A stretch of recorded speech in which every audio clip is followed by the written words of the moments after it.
right? Gotcha. But I'm not sure I want a relay carrying. I mean, the relay really shouldn't be carrying that much power because it's unlikely to be opened or closed when you're drawing power for the heaters, right? So once the relay's closed, it should be able to carry its rated current, is what I'm thinking. I mean, I could be wrong, but that's kind of what that's my thought process. Gotcha. Does that make sense?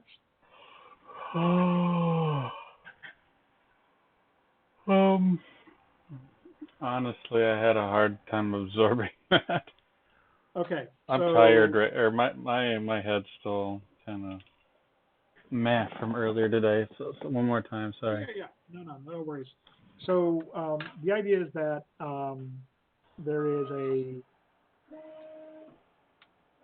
a 5-volt power supply, or so the Raspberry or the Ender 3s use a 24-volt power supply, right? So the idea is that there is you turn on the main power on the power supply. That goes through a buck converter and gets converted down to 5 volts, regulated, right? Okay. That 5-volt regulation goes to the Raspberry Pi, right?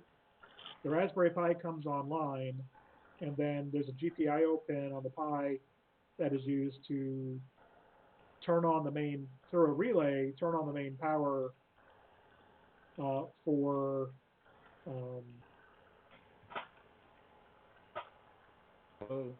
Oh, hey, how's it going? not bad. How are you guys doing? Guten Tag. Guten Tag. Guten So I was just evening. talking through a concept, an idea for what I wanted to do with my Ender 3. But this is a Jubilee Discord. Well, it is, but Are you gonna We feed have it a to random Jubilee? channel. It's fine. that's because what I've got in front of me right now. Because I'm at the point where I have to build the electronics. You should just sacrifice it to the Jubilee gods. I don't need to. I got 2 more coming. But Alright. they're cranking out face shields. Okay. Hasn't anybody started injecting, molting these goddamn face And shields? having a print farm is a thing, right? I know, but like, where the hell are all the companies And with considering the I'm actual handling money solving this fucking problem? I've seen at least 4 molds from 4 different makers doing it. Semi CNC did it. The guy that does Smarter Every Day, he had at least 2 molds made, I'm pretty sure. I know, but these are all regular people, basically. I'm talking about, like, Smarter the Every huge Day ass probably fucking got a lot of corporations. cash. Yeah, but what if, like, Coca-Cola, with all their fucking plastic bottles, decided to change one of their plants producing these? They'd probably crank out global supply in a week. You know what I mean? And they got the resources for it. It's just pissing me off that... Well, yeah, but I appreciate what everybody's trying to do. It's just like, okay, but there's people with more Well, resources. it's also the thing is the local production also means that you're not dealing with things where FEMA can swoop in and steal your order. I know they're shilling the legal liability onto the private citizens worldwide. Well, yeah. I mean that's how it works, right? That's why It's a it dumpster. sucks. Our system is a dumpster fire, and that's being kind. I watched a very interesting documentary just recently, so I'm triggered.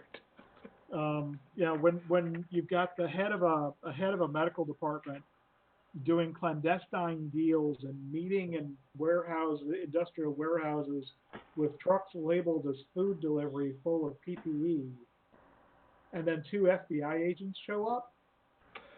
Dude, listen, I'm Arab, I'm Muslim. I'm used to being a cynic my entire life. It just sucks that everybody else has to go through what I had to grow up with corruption now. Oh yeah, it's not new. But anyway, I was trying to decide if I wanted to wire in I've got a Pi running Octoprint, Yeah. and I got the TTY working, so it doesn't even use the USB port to talk to the controller board. Okay, yeah. Why do you do that? What's that? Why do you do that? Is it It'll more talk reliable? over serial instead. Yeah, I'm using a serial, just using a UART serial port. No. Why? It's less overhead for an 8-bit controller, basically. Yeah, because you're not going serial to USB to USB to serial. It's all in hardware, so it simplifies things. Yep. Nope. That makes perfect sense. Printer chooches faster. Got it. Well, it also Yep. means you don't need a USB cable hanging outside of the box. Yeah, I already have plenty of other shit hanging outside of the box. It's Well, fine. I mean, it's three wires at this point.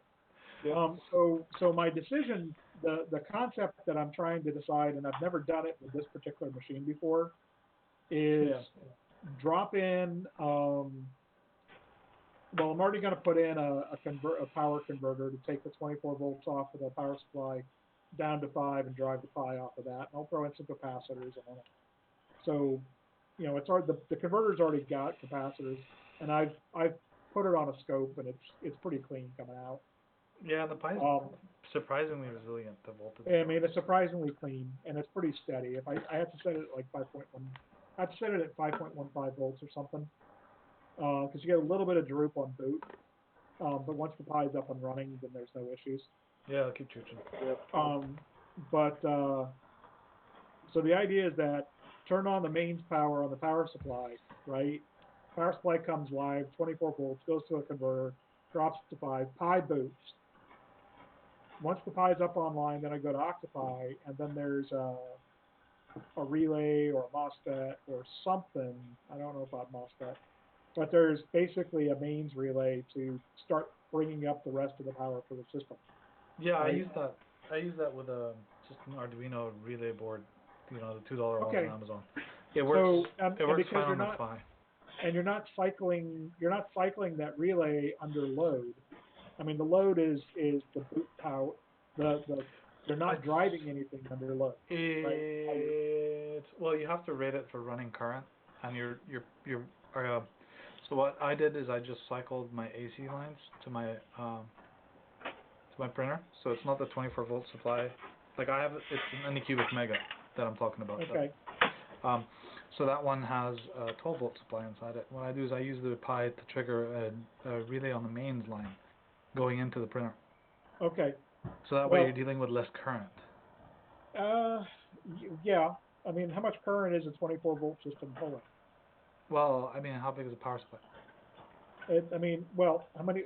I'm not on the AC side. No, I mean the default power supply for an Ender. What size is it?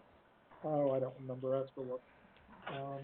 Probably a 300 watt unit. It's so probably like watts. a 300 watt. Yeah, so that's 12 amps at 24. Right? So that's less than 2 at the relay if you do it on AC side. Yeah. Don't let the voltage scare you, because most of these things come off the couplers. Oh yeah, no, I'm not worried about the voltage. I was hoping that I was hoping that I could use the AC power, you know, the main switch to run the Pi instead of having to have a No, you can. What you do is you can. You basically have your setup that you have already that you're talking about. Then you run a second set of wires. So you have your live, neutral, and ground, right?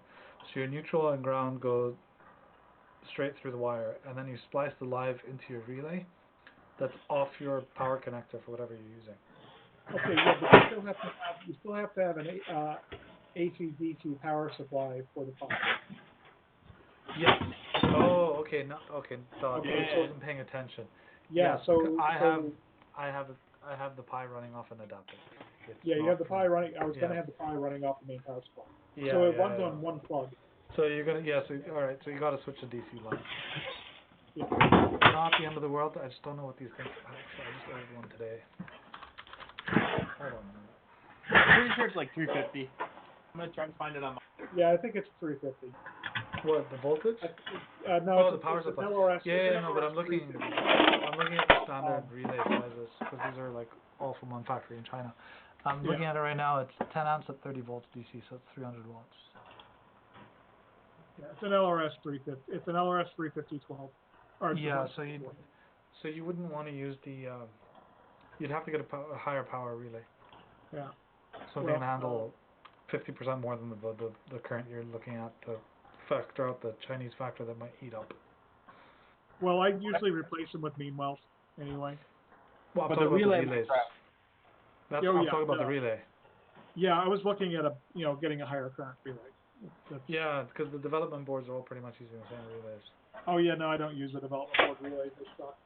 Okay, don't forget to use a diode flyback diode. What's that? Flyback diode. Oh yeah, absolutely. Because they usually come built in on the relay board. So if you're gonna build your own relay board, have fun. Well, that's why I was looking at going solid state. Yeah, it'll save you a lot of headaches. If I could, drop a solid state relay in there to drive the AC side. Yeah, but you could use an SSR to drive the DC lines that you're talking about, and just you're done. That's what or the draw for the DC side, yeah. Use Like instead of using a relay, just use an SSR like we use a switcher heated bed, an AC heated bed. Those work for DC, and you can drive it directly from the Pi. Yeah, I've got. Let me see. What did I do with it? I've got a. It depends on what ends up being cheaper overall in terms of components. I mean, what would really be cheaper is just get a power strip so I could plug two things in. Or just a buck adapter and power it off the 24 volt down to 5. Well, No, but you could just get what I was talking about doing. 3 amp wall wart. 3 amp wall wart. And then having a, well, I mean, the thing is, I don't even have to necessarily switch it, right? I just turn it on and it just turns on. Yeah. So I man-mashed my way through this problem for my Jubilee today because I wanted to add LED lights and then I really wanted some fancy 5-volt LED lights. Like Ooh, NeoPixels. I was so pumped that they added support. Not even the NeoPixels. It's the SKT Kit 1 2. Yeah, that's NeoPixels. Yeah, I have the. Are they? I have the NeoPixels working on my on the camera right now. NeoPixels are just fancy name. I know. I totally don't need it for Jubilee 1. Like, what the fuck? I'm just gonna do this. So I bought a 5-volt supply. So, and then I didn't have your problem because I just got a 5-volt supply that I could throw on the back of the thing. Well, I mean, the thing is, the buck converter handles, the one I've got handles a lot of current. As far as like, as far as that goes. Yeah. Here, I'm really happy. Go ahead. Let me show you my very silly, my silly NeoPixel thing. So by the way, 150 watt Meanwell supply, less than $20. Oh, I get the 350, so I pay $30 for them. Oh, okay. Because I'm running like maybe 2 meters, so that's 6 feet NeoPixels, so it's fine. I have a 24 volt ATX power supply, so I get like 20 amps, 5 volts. You can get whatever you want from that. Yeah. Yeah, it's beautiful. Well, you gotta be careful because there's some rail things that go on with that. Oh yeah. Part of the other thing tonight is I got the parts I needed to fix my CR10S. So I'm at the, what's that? What'd you break? Oh, I just got tired of dealing with the crappy fans and the baseboard that's in it. So it's getting an SKR turbo 1.4 with 2209s. Oh yeah, those are nice and quiet. And then somebody's asking me questions. Oh, there it is. I was just mentioning, Denal was saying that he was printing my hammer mount. I'm like, oh, okay. well, it's not mine. I just want to use it. Okay, so the board is a little bit low, so we need to move it up a little bit. Okay. I don't know. I have a duet too, so I just look at you guys and I'm like, I'm jealous. Hey man, it's its own problem. I'll put it that way. Yeah, I know. It's its own problem. Yeah, I saw it, and it's nice. So, but I mean, so you said it. So the board is too low. Daniel says the board's too low. I guess so. Wait a second. Eric had pinged me for a question. What's up? Oh, I had asked you if Settings. you put those settings into the Settings for what? That's what was my question. You had a whole thing about your slicer settings that you just went through. Oh, I posted them in that chat. Oh man, he's What? so smart. No, All right, I know. I like that. I know you posted them in the chat, but I thought it might be a good thing to add to the wiki information, like on slicer setups. Oh yeah, I was gonna do that once I actually have a working profile. Fair enough. Quietly, because my print failed. Fair enough. Yeah, so I just diagnosed the fact that it's not gonna work, and I have to do what everybody else is doing, which is just fucking purge and brush the thing. Yeah. Yeah. There's no real way out of it, so I can go back to. So the choice is either He says the bell purge and brush. close, or purge a lot and lose a lot of plastic and end up being 80% of a purge tower. Yeah, I have to do some comparisons between Purge Tower, Purge on the thing, and then the Ooze Shield that Simplify 3D has. Yeah.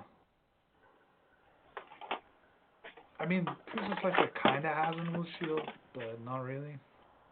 I'm slowly learning Cruiser Slicer, Slick 3R. Can't get it out of my head, damn it. Slowly, very slowly. It's pretty good. I've never used Simplify 3D simply because of the cost. Cruiser Slicer does whatever I need it to do. I just have to learn its quirks. Yeah. See, coming from, like, I started with, I forget what the hell came with my first, like, Megabot clone. And then, like, that pissed me off so much that, like, Simplify 3D was a great deal for $150 for every fucking penny at the time. And now everything is just caught up, and Simplify 3D is just sitting there jerking. It's commoditized. Yeah. And then what happened? What happened to Path.io? They abandoned it. I'm so upset. It looks so good. It was still like an early alpha release. You're talking about the E3D slicer, right? Yeah. I mean, as a business, it just made sense for them not to waste money on it. I get it. That's the end of it. Did they ever send out an email that says we're done? No, companies never do that. You lose too much goodwill. Okay, so did you see where Daniel put his tool boards? No. Okay, so he moved the tool board in front to the big empty space. To the above the carriage. Yep. And I didn't think to do that, so when I did my tool board design, I just made the Hamera wider. And I stuck the tool board on the front of the Hamera. Where did Daniel? Community. Where did Daniel put it? On the carriage side of on the place where it says Hamera, basically. What channel was it in? Sorry, I lost it. It's in assembly help right now. Found it. He says he likes the mount, the way the 4 points attach. One shares the lower tool point insert. Very nifty. Yeah, it was nice. And you might need a washer. I'm gonna tell him that.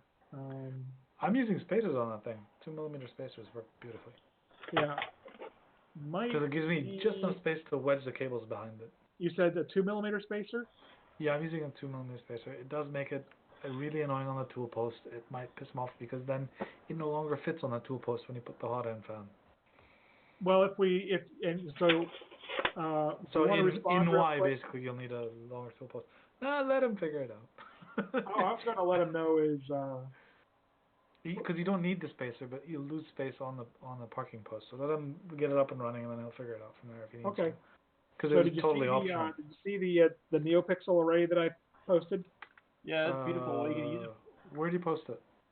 In anything we talk about up here. Oh yeah, I found it. Yeah, I remember. It's like it's anything we talk about. Here, so you guys gotta give me some slack. And so 0 starts. The very center one is 0. They I think they're selling arrays like this now. Oh no, not a circular one. What's that? They're selling arrays, but none of them are a full circle. You'll find like partial circles. I got this on. This has got mount screws around the edges. And what do you mean? Bust out the rings if you want them to separate them, because they're all wired on the back in series. Yeah, I have a 16 pixel ring. Works great for the camera. Yeah, this is a 93 pixel plate. I was very, very tempted to pick up the what was it? It was a 22 by 22 square. Okay. Oh, geez. But I was like, it's bloody expensive. No, fuck that. Well, you know, the nice thing, I'm actually considering. I've got so many LEDs and NeoPixel. I probably have something like 30 or 40 meters of it. Yeah, I got a crap ton as well. Well, I mean, okay, so I build props for escape rooms, and I do a lot of really basically stuff you make can fund itself. Let's put it that way. Let's see. Man, I wasn't even posting cool shit. That one's got 241 LEDs per ring. That's amazing. Holy crap, that's a lot of fucking. Yeah, that's the one I got. No. What are they trying to do? Like create a sun? Well, no. What you can do is because they're individually addressable, you can do all kinds of interesting swirly patterns and things. I know, but you could do the same thing if you made it into a very tight square array. You just have But extra this is a dots you circle. don't use. Yeah, It's I know. a circle. How are circles drawn? Life from is a your circle. I have circular pixels. screen? Here's the guy with a voxel-based VGA screen. So I don't know if I've got. I mean, it's probably on. I don't know if it's. I don't think it's on YouTube. I think it's on.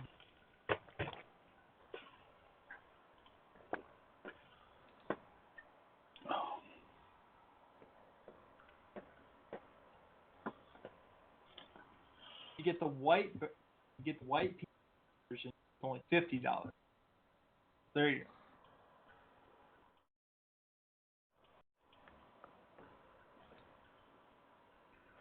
Yeah, I don't know if you guys care or not, but that's all the code.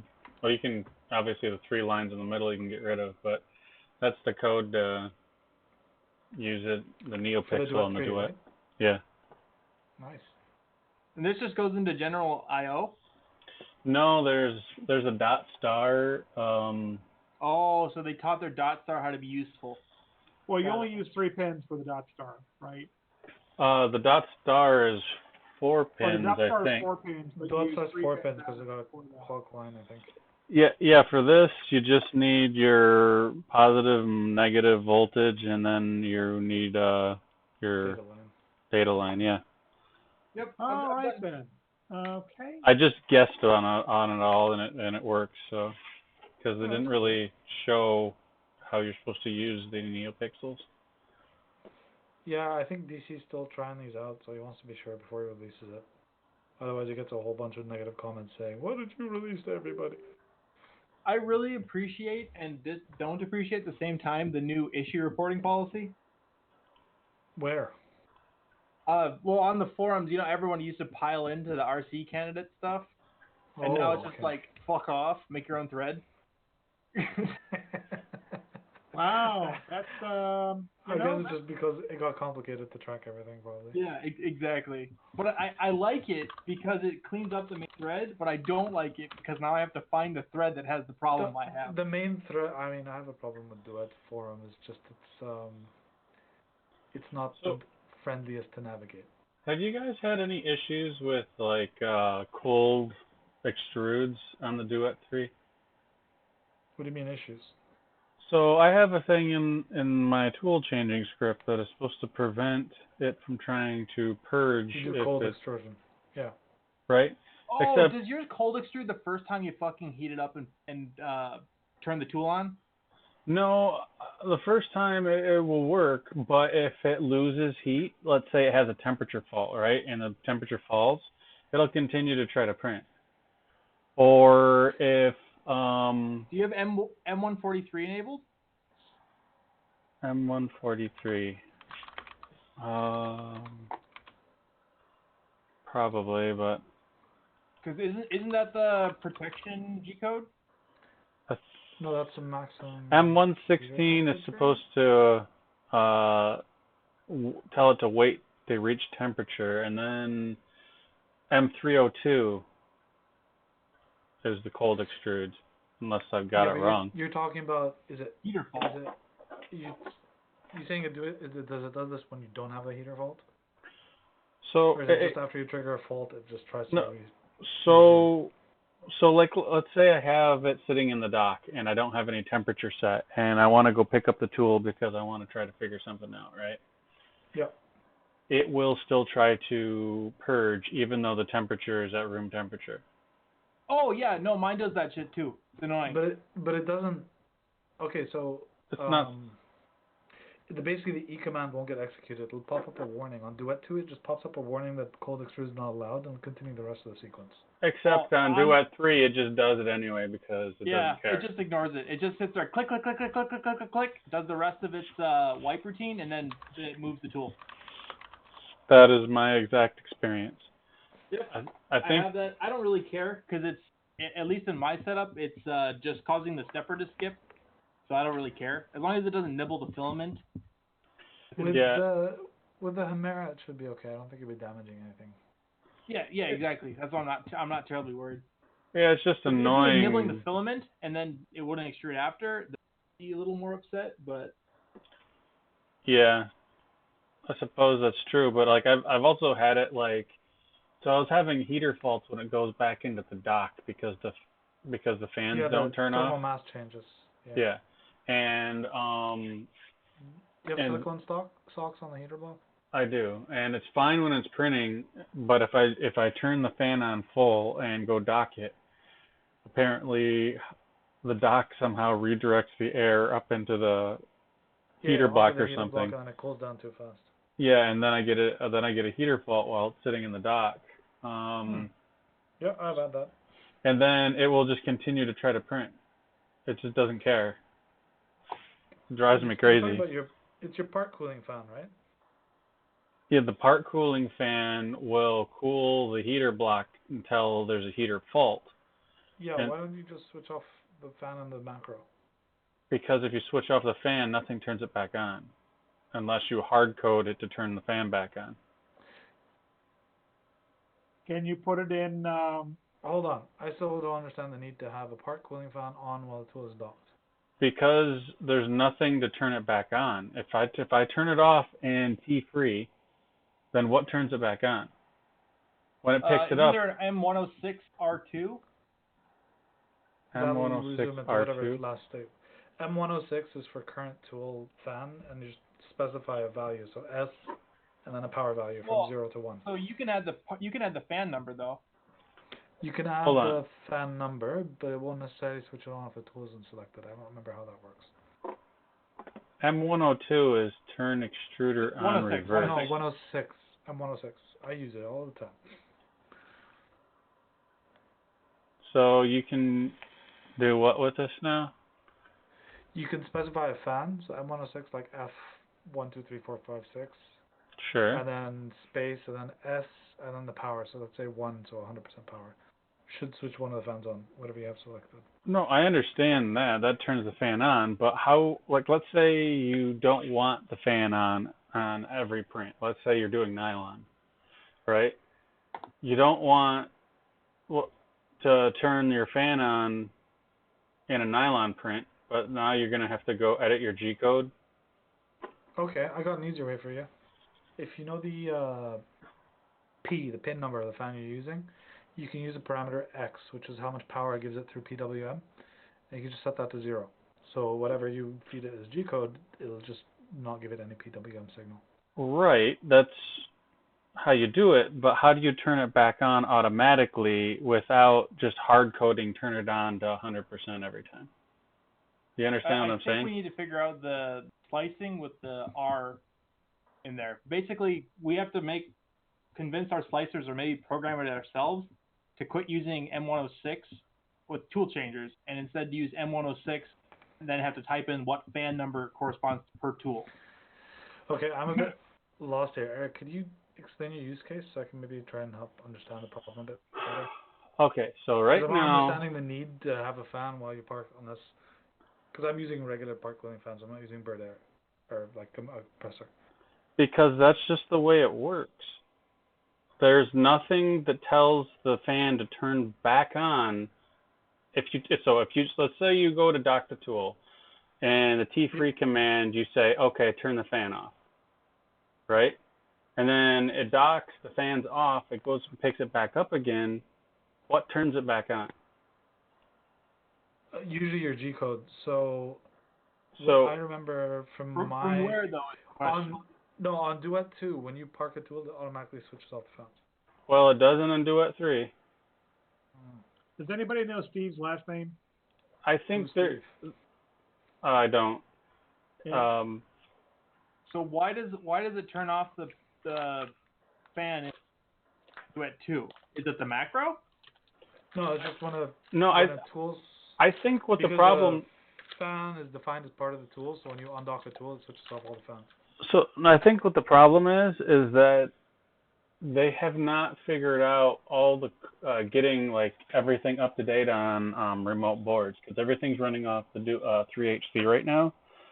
So right now, what I know you can't do on a remote board is say PID tune your heater. You can't have like say an end stop switch on that board and stop a stepper motor on another board. Yep. I'm assuming that this whole cold extrude problem is because they don't have the prevent cold extrude working on a remote board. That would be my guess. And if I had to take a guess, they are also not telling the fans to stop right now when it parks it, because the fans stay on.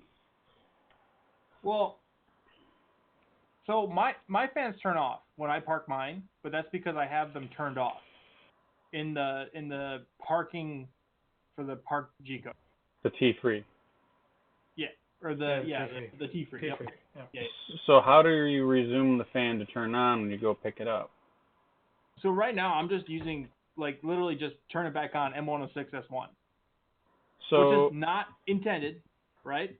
But the I think like the little snippet that I posted in there, I think the goal is to have the slicer do M106 M106 P1 for cooling fan 1 R2, and then it'll restore it back to where it was. Well, and that might work. My experience, because what's happening with me and Prusa Slicer is every time it picks up a tool, it's starting a new layer, so it automatically has a fan command in that new layer. It doesn't. I checked my G-code. It's not putting a fan. It only turns on one fan command.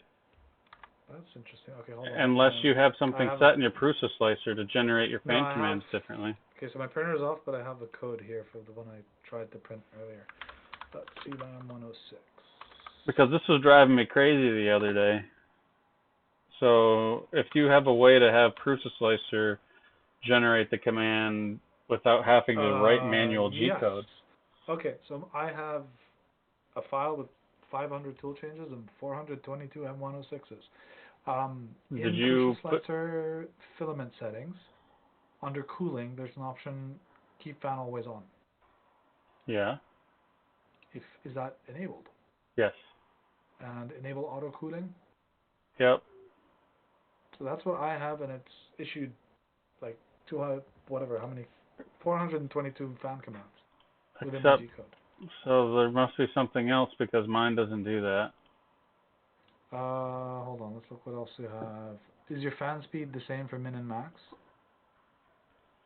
Well, right now it's not, because I'm using that to limit the fan speed, so it doesn't fault out. Yeah, so I have it from 50 to 100, so it's a range. It's not the same number. It's the whole point. What else could it be? That's all I can think of that would. Well, what the heck? If you want to pay some Prusa Slicer, well, you know what? But it's. It is now generating. What G-code flavor are you using? I'm using RepRap. Yeah, no. I guess I'm wrong, because I just checked the G-code and it is apparently sending the M106 command. It wasn't before, though.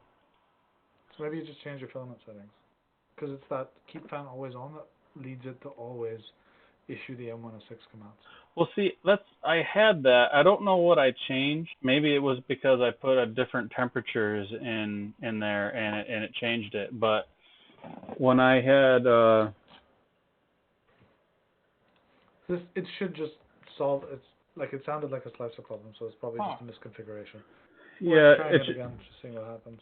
It's just really bizarre, because I was trying to do this in Prusa Slicer the other day, and it wasn't generating multiple commands. I don't know what I changed. Yeah. Oh, by the way, Luke, when because I remember you mentioned the M106 during a extrude when you're doing a purge was a good idea.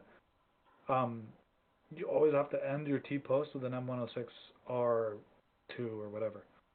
to resume it to the state that from the G-code. I'm sorry, what'd you say?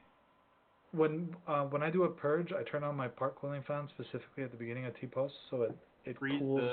Yep. So it freezes up whatever coming out. But then at the end of T-post, you have to add Ruined 106 RS2. What So is you the resume RS? it to whatever the G-code. Don't quote me on the RS2 specifically. I'll find out what that is in G-code in a second. But basically, you have to tell the tool to resume fan to whatever state it's going to get from G-code next. So it's not hard-coded to like whatever value you have. Yeah, I dropped a thread in the live chat. Pretty interesting.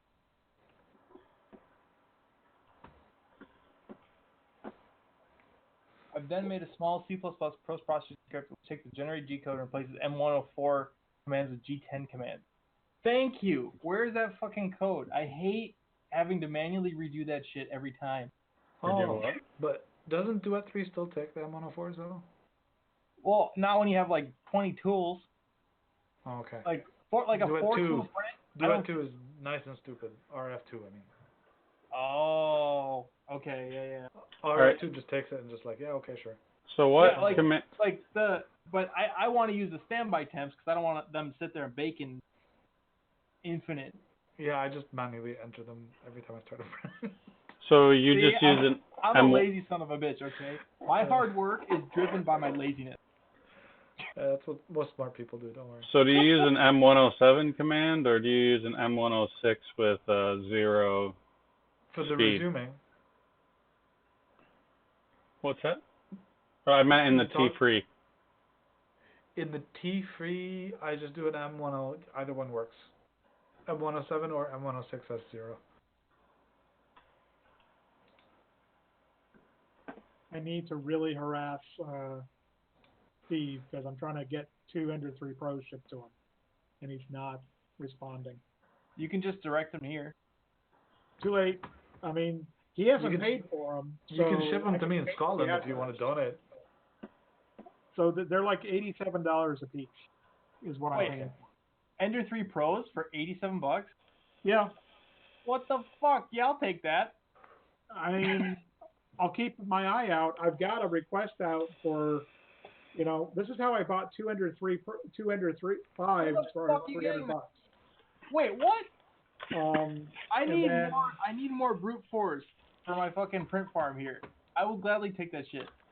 Well, I will, when I find more, I will let you know.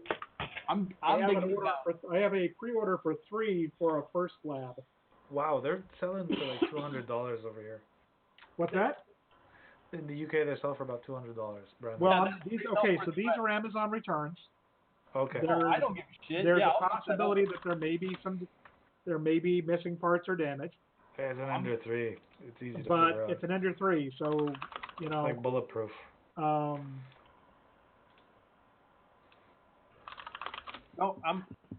Anything in the Creality range, I have spare parts for. I do too. So I call them my congregation.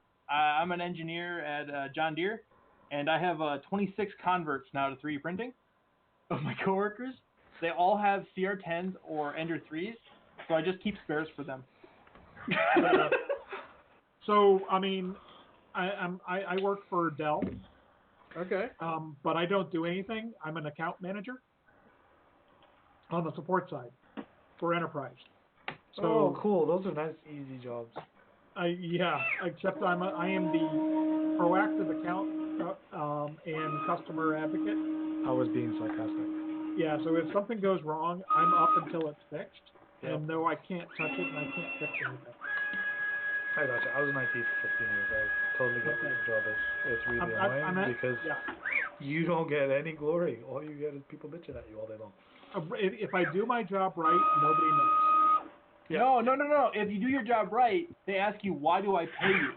And if you don't do your job, why do I pay you? That's the secret. Well, let's put it this way. What I do is not a general service. It is something that is added on. You're an enterprise. Not low cost. Enterprise plan. You're the guy that basically when something goes bad, the salesman goes over and says, "We'll fix your problem, and by the way, buy this extra service. We'll have somebody dedicated to it." And that's your job. Well, I mean, we've got lots of data on this. So if a service account manager is assigned to an account, that account, and this is based on real numbers, will have approximately 30% fewer outages. Yeah, and And any outages that do occur will generally last roughly half or less of the total time. you also reduce the cost of acquisition because you maintain customers and prevent churn. Exactly. So yeah, and it's a thing. So yeah, I'm chatting with the guys over at Creality right now. I'm hoping that I can work my way into a point where they start sending me beta pre-release equipment, not for release, but for like testing. Well, that's easy. Just start a YouTube channel. Yeah, I don't really want to start a YouTube channel. If anybody here is into YouTube, I'm sure there's a whole bunch of people who be interested in tool changer videos. Yeah. Hint, hint, Eric. What was the hint? Sorry. I think there's going to be a huge appetite for tool changer videos, and nobody's doing it on YouTube yet. And you have a vast library of random live streams. So if you ever want to convert that to an actual channel, I think it's a good opportunity. What do you mean an actual channel? Like a curated content channel, not just live streams. Oh, I'm going to be putting real videos out there. I just haven't had the time. No, real videos. I'm not trying to put it down. I'm saying like bite size. No, My third most popular video is a fucking error I have with my tool changer. Damn it! well, I have a 16-second video that has tons of hits. So, yeah. No, my videos are a direct link only. No, but what I was saying though is I do plan on releasing actual content that's not live stream. I have one actual video. I don't know if you've seen it or not.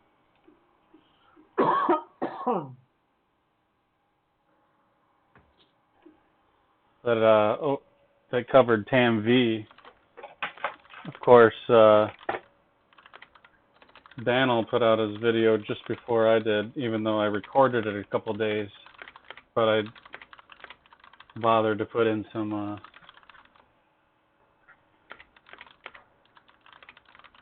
Blues? I'm sorry, what? So one of the things we can do is I can Blue things. jink the wings a little bit, so I can add that 4 millimeters of extra length to the wings to make sure that you're clear of the Hemera. And then if we do that, we just make sure that all the wings for all the tool posts are either extended or there's a spacer on the. Okay, nobody's going to follow up with the spacer thing. Spacers. There we go. We need to get eyes on it. Oh, that thing. Okay. But if we add a little bit to the wings to make sure that you've got clearance there, right? We can either add a spacer to the dock so that your standard wings fit, or we can just make the wings a little bit longer so that all the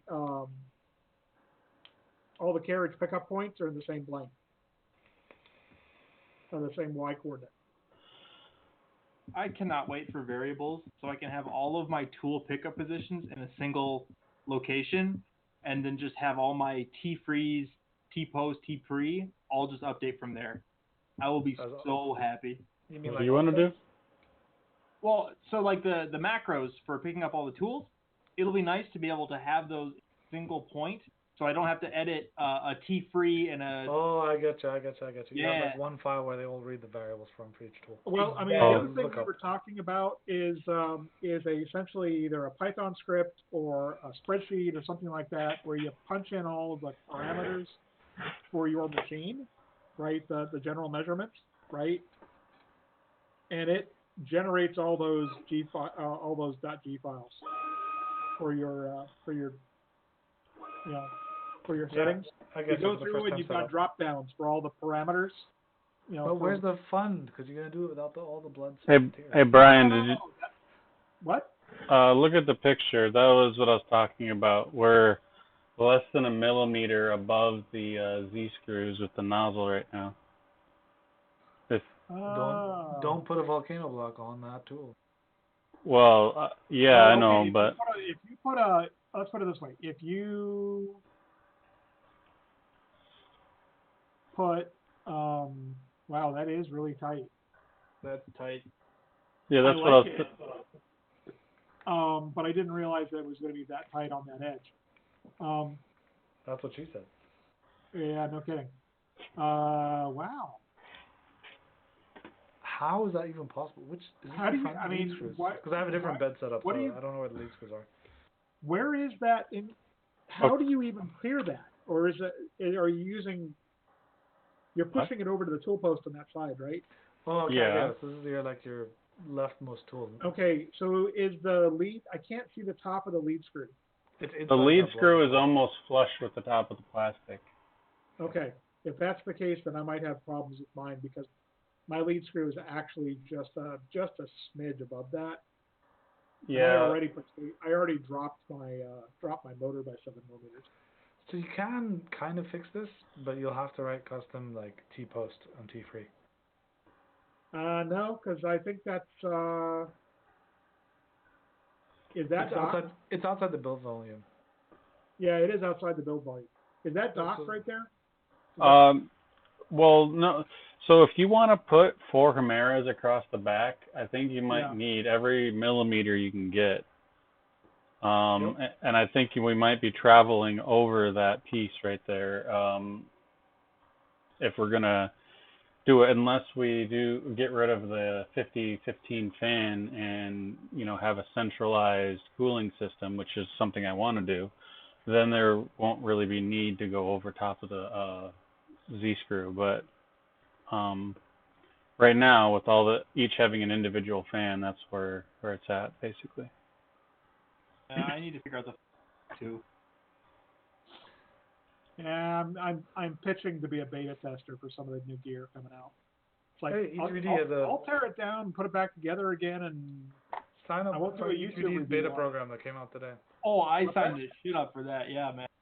Signed up for what? Released a beta program today. You can sign up to be a beta tester for E3D. Yeah. Make sure you mention you have a tool changer. That's extra did. bonus points. I did.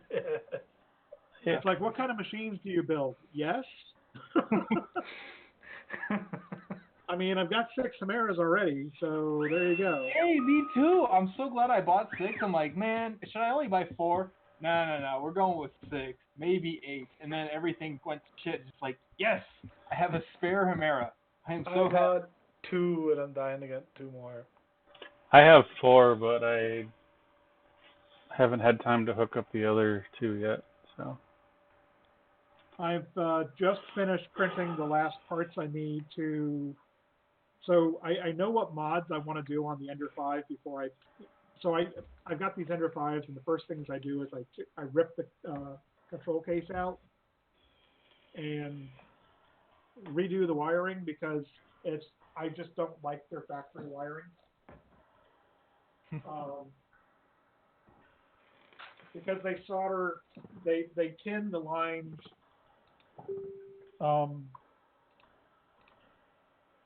Do they tin the flexible lines? They tin the leads before they put them into the. You mean they tin the leads before they crimp them? Yeah.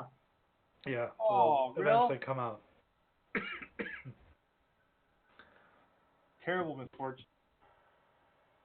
I mean, they'll work, but they'll one day just come off. Yeah, so they tin the leads before they put them into the screw terminals. That's just bad practice. And the other so what I do is I cut them off and I put them into a ferrule. So anything that goes into a power terminal gets a ferrule. Yeah. The fans, they've got a socket on the board for the fan, and I just I crimp it, put it into a JST plug and plug it in. what the hell? Is anybody watching the live stream right now? Yeah. I'll That's start some it up. spicy G-code you got going on there, bud. Yeah, that's some weird slicing. What's the base model? Switch it back. Just a cube. That's a Prusa cube too. I am not watching the live stream. I suppose I should probably do that. He basically has. What did you just do? He has the 3D printing equivalent of a receding hairline. Oh. No, that thing dang well receded. That's end of life right there. That looks like my hair. You start getting bald patches in weird places. So I just shaved my head because I was done with it. Yeah, I'm not there yet. apparently I'm only this 40. is a vase print. I'm 26. I'm balding. Son of a bitch. Yeah, my dad was bald by the time he was 25, but I still got hair. I can't go and get the. You I'm can not just going say you have out to more get the haircut testosterone than the today, average so I just figure person. I shave it off and then catch up. What the hell is it doing? What is Alright, that slice? That slice. Go home, Prusa Slicer. You're drunk. That is drunken shit. What the fuck? What is this? What settings do you have for the slice? I just turned on vase mode. The slicer, the main screen. Can we enlarge that because it's difficult to read. Enhance. Blobs. Yeah, basically enhance. Hey. There we go. Hey, it worked. 2.3, 1.4. Spiral. Yeah. Spiral should be fine. Wait, can you go back, please? You sure? Yeah, it was just. It's fine now. Well, I just sliced it without the spiral on. Turn the spiral back on, and hold on a second. Infill. Infill 0 at the moment. Hold on a second. All right, could you go over to advanced, please? I'm trying to guess this with you, so.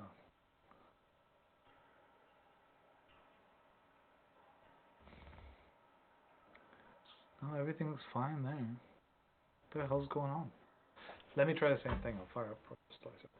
It's just a cube, right? Yeah, I did. Well, I shrunk it to 20. 10. Yeah, I see. I got the measurements. Yeah. I'll try the same. See what happens. Just for giggles, what happens if I add a millimeter? Why won't it just let me add a goddamn thingy? It used to be just right click and you can drop a shape onto the damn. You can. Just right click over in the name area. Yeah, found it. Thank you. Yeah. 6, 6, and 3. Okay. That So is. zoom in. Slice. Okay, slice looks normal. Let's make it base mode.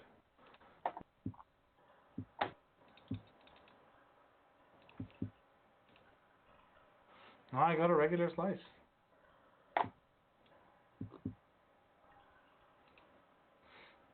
All right. So you have your first layer as 0.3. Let me just copy exactly what you have. Just if you could just open up your print settings, and let's copy it over. So 0.2, 0.3, 1, 0, 1.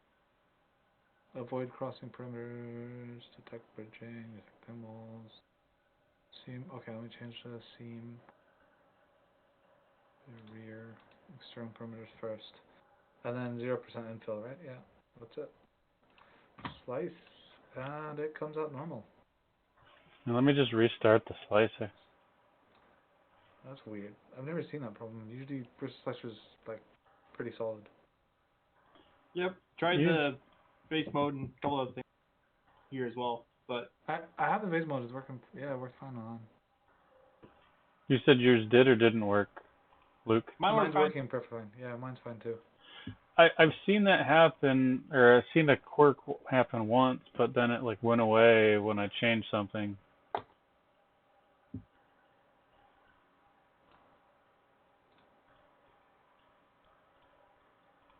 alright, well, I'm gonna go downstairs and get my tool changer back up and running. Yeah, I should get. I need to. I mean, I can still sit here and do stuff because I'm doing wiring at my desk and chatting with Lin Sue over at Triality right now. Yeah, give me any machines you can, man. I need more. Hey, hold on. We found a bug. I don't. Yep. That is. What? Do you have coasting? There's no coasting in ProShop. Why is it? It's like cheating the corners. What the hell? there's something with the motion planning messing it up. I'm trying to think where that could come from.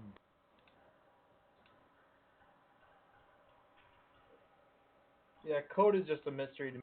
So we'll adieu. Ciao.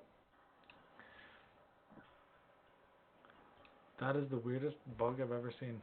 It's quite interesting. It's pretty consistent in the behaviors here because it keeps running into it. Yeah, but it also like shifted that layer like 20 degrees in the same place. Have you tried Cura? I used to use Cura a lot, then I just like abandoned it. I don't feel like using Cura. Maybe someday, There's but nothing here. Fill angle. Part. Everything looks normal. I might have to get my. I might have to order a. If I'm gonna do a Creality product review, I might have to actually get the product that they want me to review. And Eric, if that's the case, I'll probably use your channel to post it. Eric, please just post this bug to the Prusa forum and let them figure it out because this is definitely a bug. There's nothing else. Do you have any custom G-code running on like your printers? But it wouldn't make a difference with the slicer. No. This is weird. And this is a different size box. Yeah, I realized I accidentally put the scale factor, or put the numbers in the scale factor, not the size the first time. Yeah, but so it's fine. But this is different from what you had earlier, but it's reproduces the exact same problem. Yeah. Oh well, for the time being, I'm not gonna worry about the buck converter. I'm just gonna take it out, and I will just use the. I've never posted to the Prusa forum. What do you do to do that? Like, as far as, like, do you drop the whole profile in there, or you could just they have a GitHub for Prusa Slicer. That's where I log my issues. It was a GitHub. Hold on, I'm getting it for you. I'll get you a direct link to the issues and just create an issue. That's what I did, and it worked perfectly. They replied like by the next day. They're quite proactive. There you go.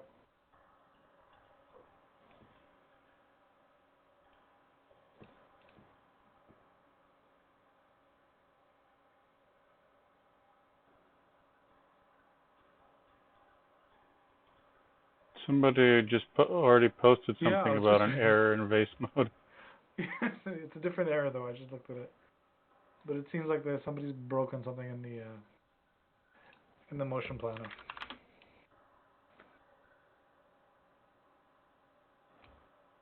Vase mode problem. Yeah, somebody else has the same thing. Unexpected extrusion.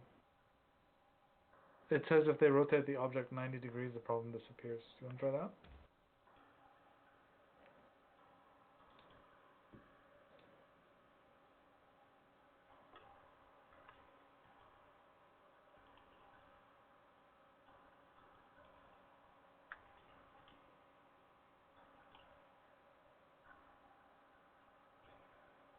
Nope. What I find interesting is look at how the pattern kind of ascends as it goes around. Hold on, let me reopen the stream. Scroll down. Yeah, it's definitely a motion planning issue. Try maybe changing your width to 0.5. Maybe it's a rounding error. This is weird.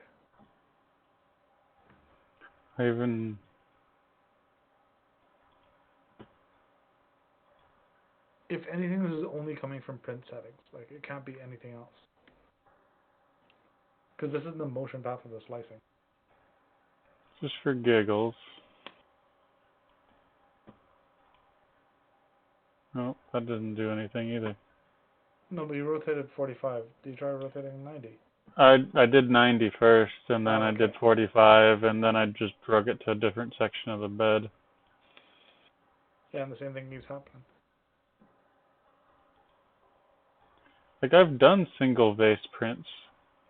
Yeah, I haven't done one in a while, and this is like a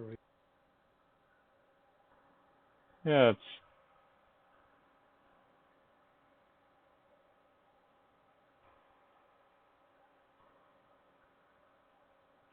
And it looks like it's repeating at the same distance from each other.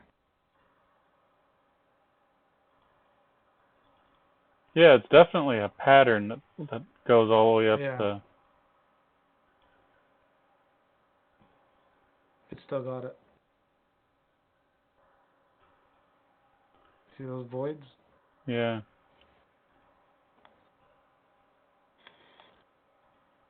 So vase mode is broken. I wonder if it has something to do with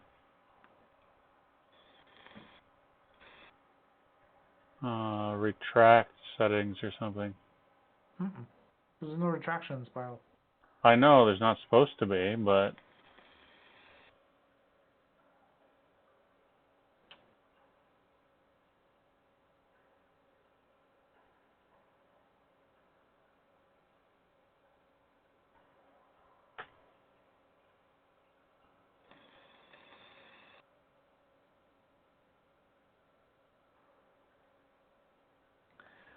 Okay, so there's a post that was opened in December. hey, check this out. and What happened? Hey, it worked. Yeah, What did you cylinder change? works. What did you change that made it work? Yeah, like I thought it had something to do with these settings in here. Yeah, what was it? Well, I turned off a bunch of things. Okay. 1 second, let me figure out exactly. Let's figure out what it was. Yeah. And you can press Control R, it'll reslice. There it is. If you have minimum travel after retraction, then you get holes. That's weird. Would you mind posting that to Crucial Slicer? Because they're trying to find out where this is from.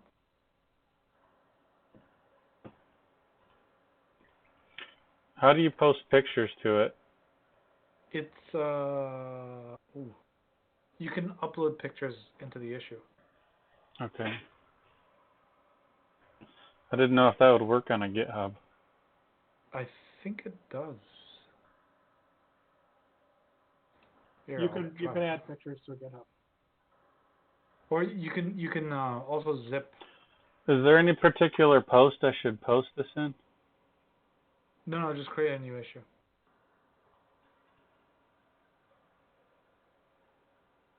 Yeah, and then there's a description where you upload the project file, and then you can just drag and drop issues.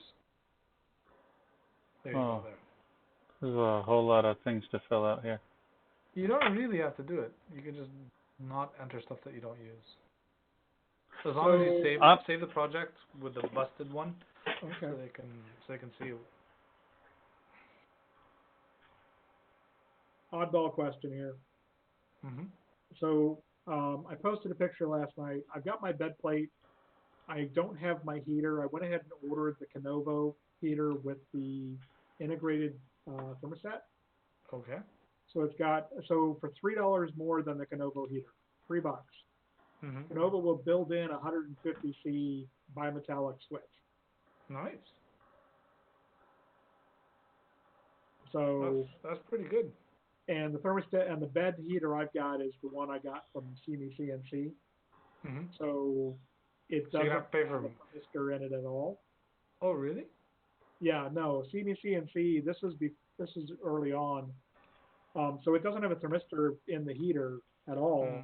What they had was a thermistor that they bolted to the side of the bed. Okay. So I went ahead and ordered the thermistor, or I ordered the Canovo one, and I paid extra for the rush shipping.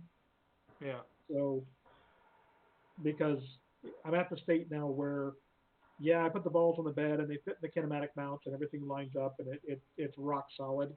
I didn't put the springs on because I took it right off.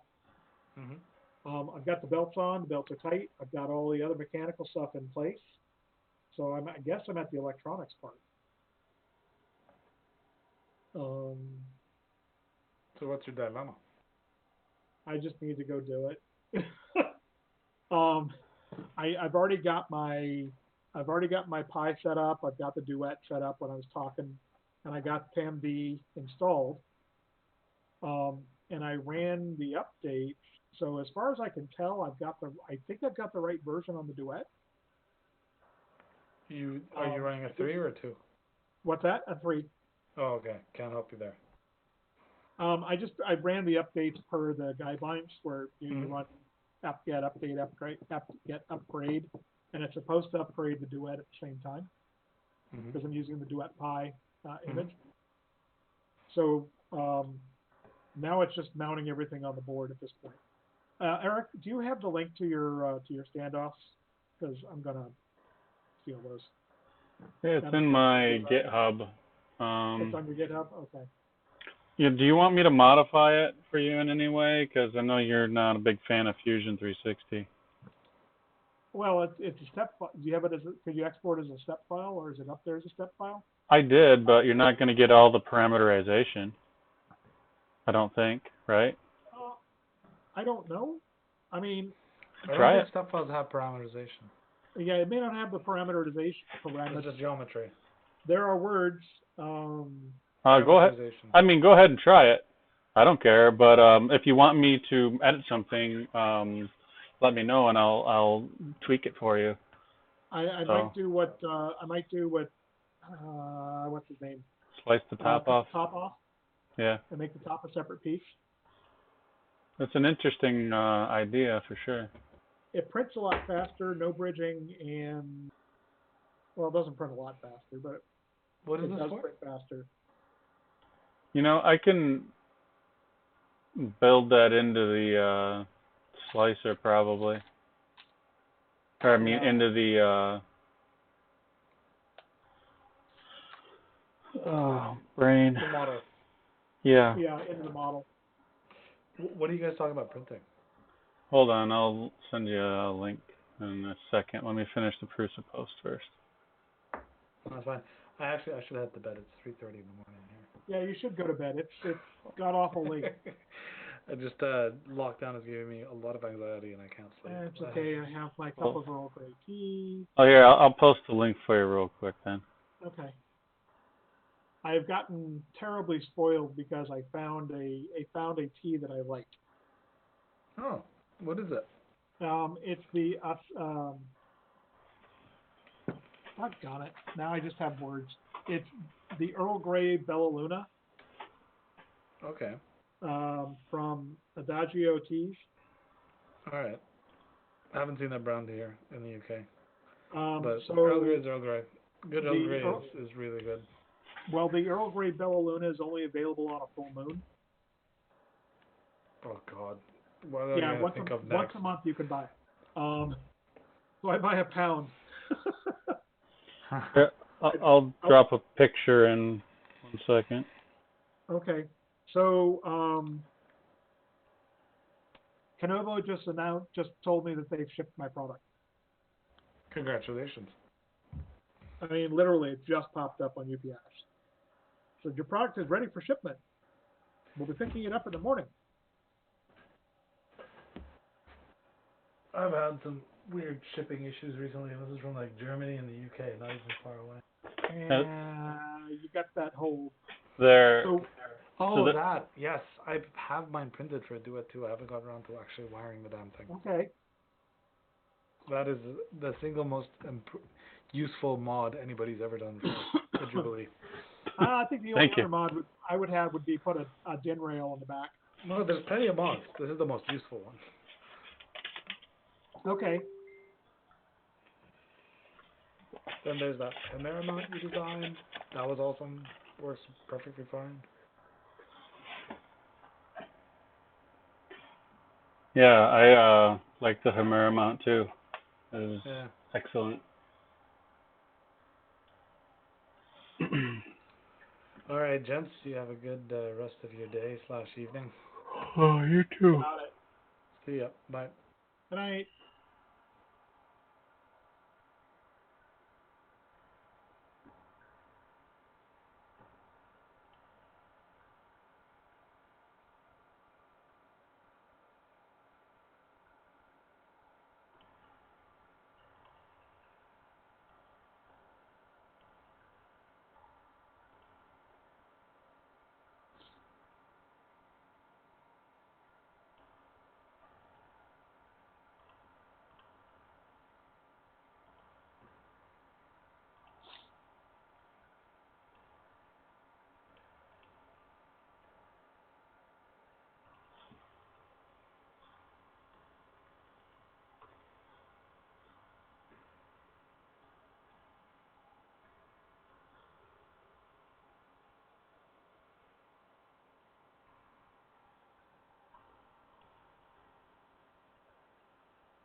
That looks really nice, Eric. I'm sorry, what does? I said that looks really nice. I appreciate that, but I'm not sure what you're referring to. I'm looking at the picture that you posted, Oh, the standoff. yeah, thank you.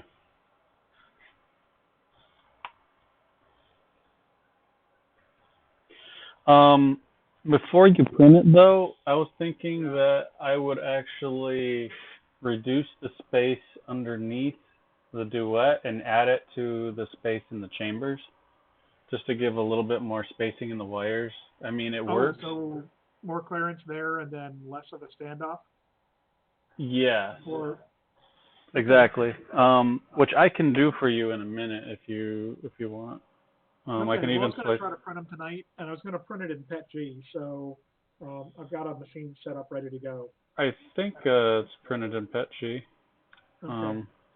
Here, I'm posting Yeah, another I'm going to picture. have a whole bunch of different colors on my machine because I ran out of the yellow, and I mean I could print it in the orange PETG, but There's a side view. Ignore the extra wires hanging off. That's my test board that I was playing around with. test boards are test boards. I mean, yours looks really, really good. You've got really neat wiring. But yeah, so I was thinking about taking it like a couple millimeters out of the gap under the board and putting it in the wire tray area.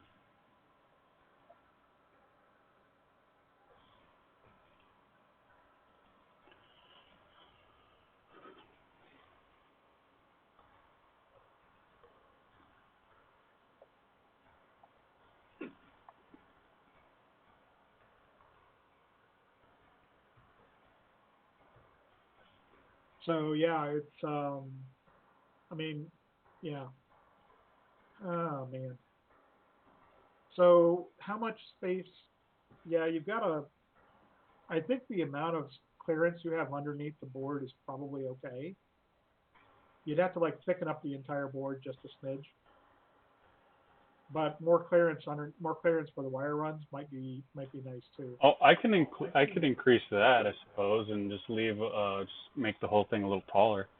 Yeah. And then you've got washers underneath it between the spacer block and the wiring block and the plastic, right?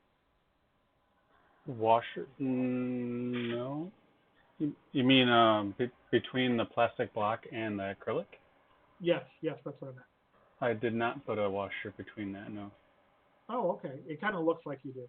I So I think what you're seeing is the screw. Hold on, let me look at the picture again. it's probably the screw hole.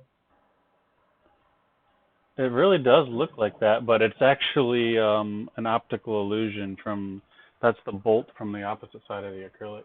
Oh, okay. The only reason I was thinking is I didn't know if the tie wraps go underneath or if they go around the inner post.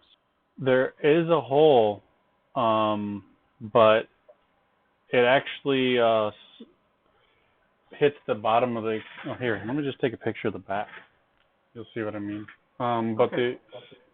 I put a tiny little curl, so what I did is I put the zip ties in before I put the whole piece of plastic on the back. Okay. You don't have to do that, but it just makes it slightly easier. But I've actually put zip ties in afterwards that I removed, and then I'm like, oh, I actually wanted those, and it works just fine. My camera is picking up tons of glare. I don't know how well this is. Oh wait, I think I got it. And for whatever reason, I'm not getting anything done. I really wanted to get more done tonight. The fact that I got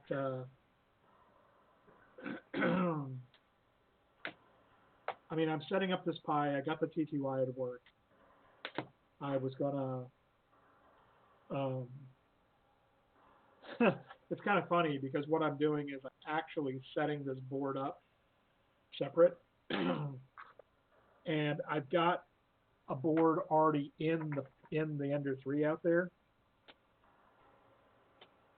But what I was going to do is just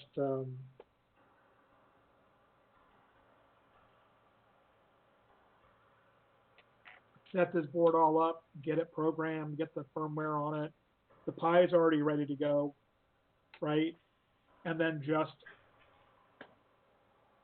take it out, unplug everything from the other board, plug it all into this one because it's already all mounted inside the tray. Move all the wires over, slide it in, and then the other board that came out is going to go in another machine. So. All right.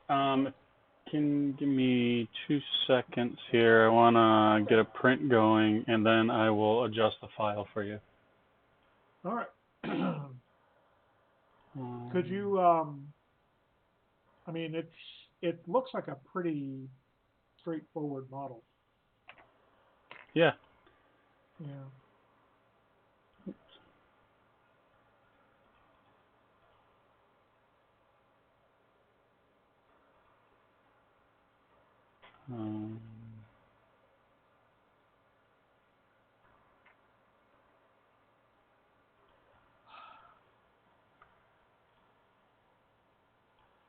Reality. Okay, so reality3dofficial.com is the real one.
Oh, they got an Ender 6 coming out.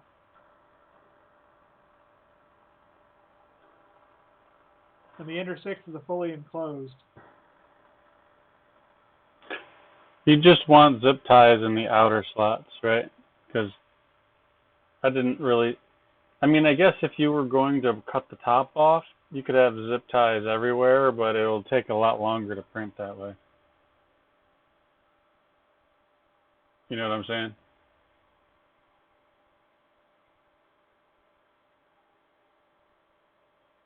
Still there?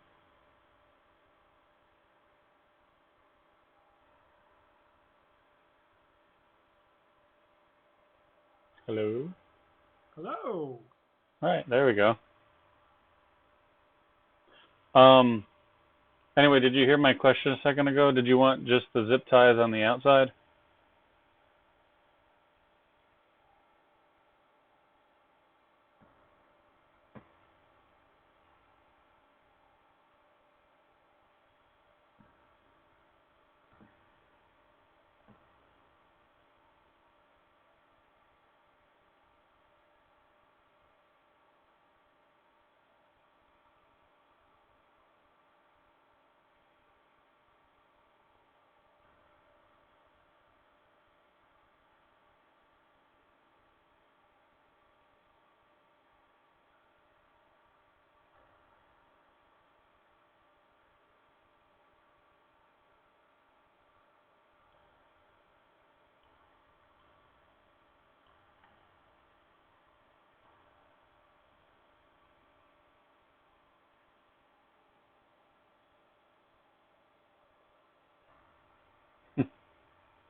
Hey, are you back?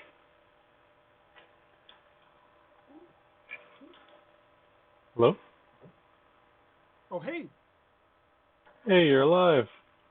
Yeah, I got not only kicked, but I couldn't reconnect. I had to quit and restart Discord entirely. I need Steve to respond. Dang it. It's like we need people's phone numbers. That's all right. I'm just sending him a message. Like, I've now sent, I think I sent enough to Discord to stop sending them. I just pinged him like 5 times in a row. If he doesn't get back to me, I'm just going to say, send all 4 to me. And I'll just keep 4 of them. And people can buy them from me for $100 plus shipping. You think that's a fair price? Sure. Because they're going to be in the original box, and it's just I'll ship them slow.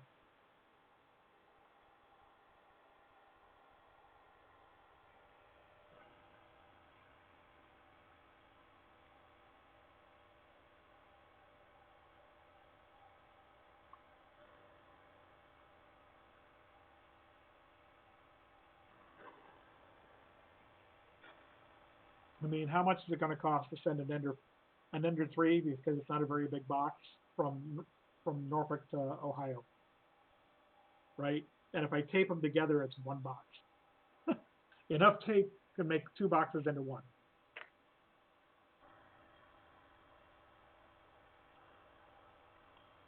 That is true. There's a small part of me that still wanted to get on that train, but I'm like, I know I don't need another printer right now. I'm not even, I've got enough problems with the printers I have. Oh, I mean, you'd spend probably an hour. So the 2 that my friend Tom got, he got them. He had them both up and running in an hour and a half, right? And with like minimal tweaking. Plugged them in, turned them on, hit the print, put some filament in it, hit the print button, and went. You know, did a bed leveling kind of thing, and was done.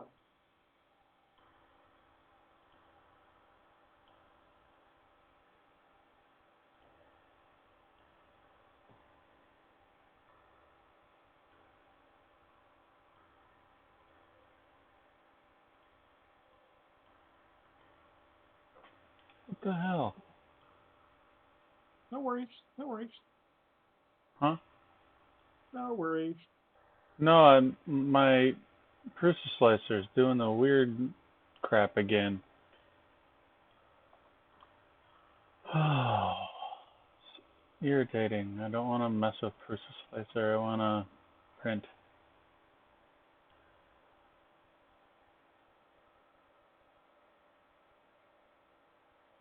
Oh, how did that get turned back on?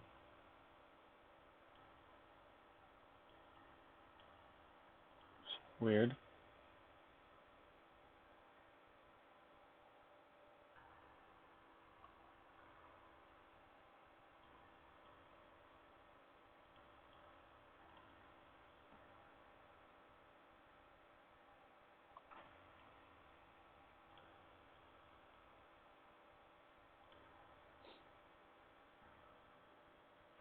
Gonna go grab a 24-volt fan. Be right back.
That's your printer.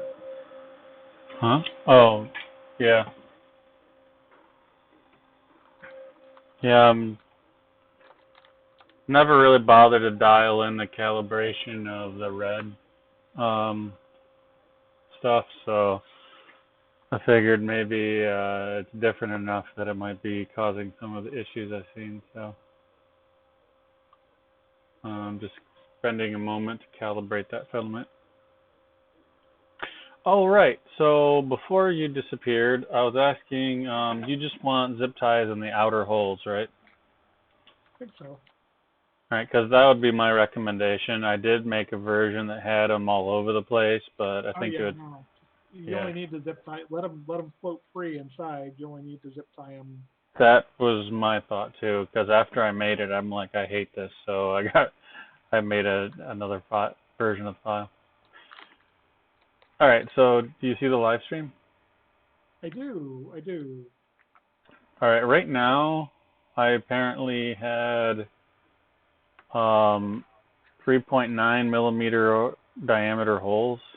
I think that might be a little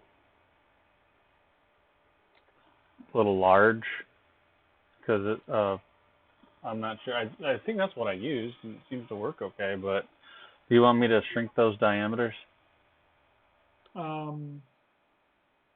Are you threading all the way through the board, through that, and into the acrylic, and putting a nut on the other side, or are you? Wait a minute.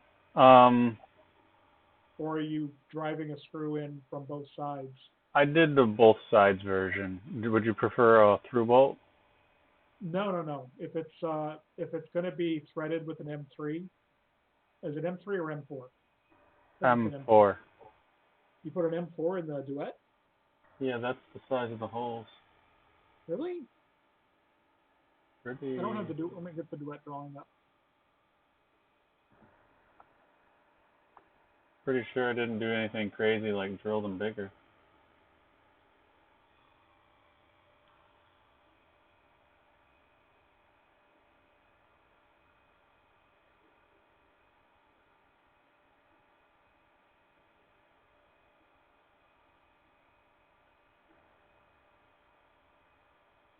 Duet 3 hardware overview.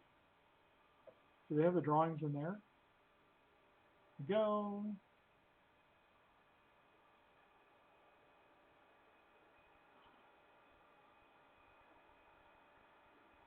So they do have a 4.3 event, 4.3 holes.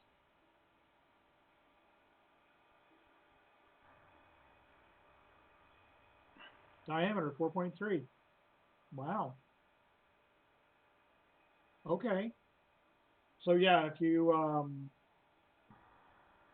make them so that they are undersized, they're the tap drill size for an M4. So that way I can tap them. Right, and Let me grab the tap drill size real quick.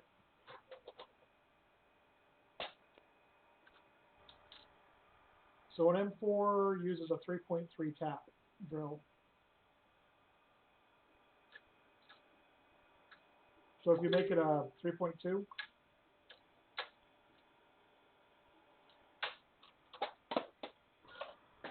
if you make it a 3.2, I can take it to drill. okay, one sec.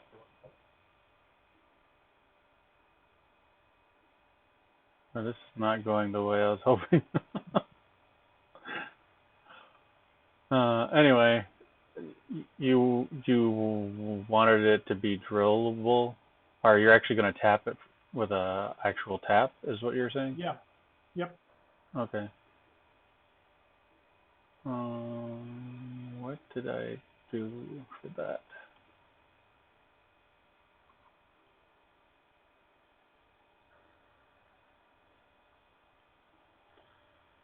$3.2? Yeah. Okie dokie. Sounds like I need more grease in my C-screws.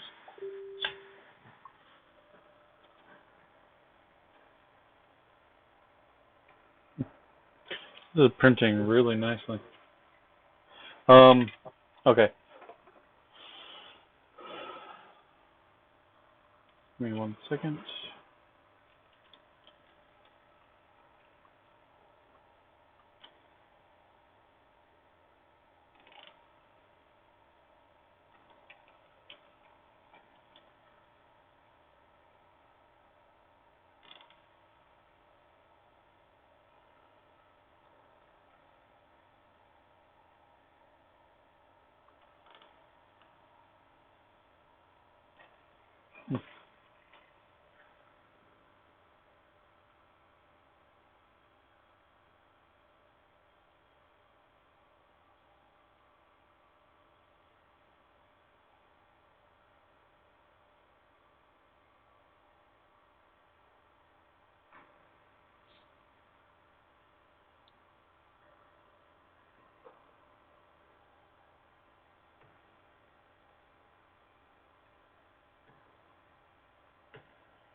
Okay. Pretty sure I had these set up. Do you have the bolt distances for the 3HC handy? I don't have a 3HC. I'm using toolboards, Oh. so I only need the one. Okie dokie. So I need to change. Okay, do you have the dimensions for that handy? The 6HC? If not, I can look them up.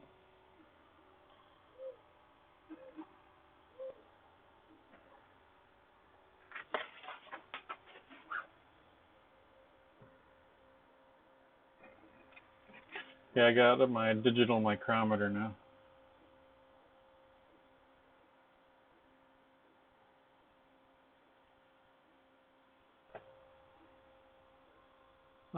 Wait a second. Toolboard. Let me get the toolboard dimensions. I can find those. Doggone it. Toolboard. Tool distribution board. Not the tool board. You wanted this for the 6HC, right? Yeah, the 6HC. Yeah. Because the last time I will probably move the tool distribution board to the front of the machine, up by the tools themselves. Oh, okay, if you want one main or one for that, I can do that too.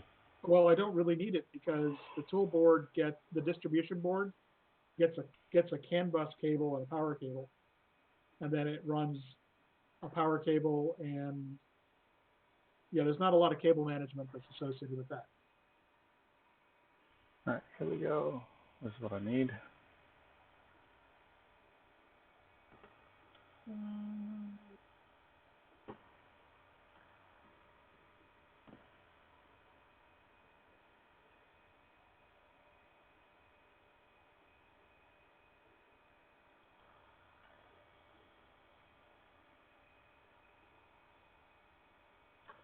$134.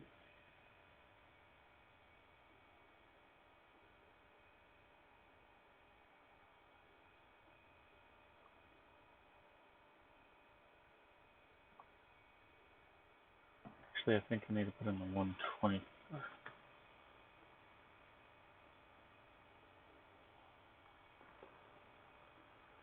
It's been so long, I don't remember how to make work this anymore. That's okay.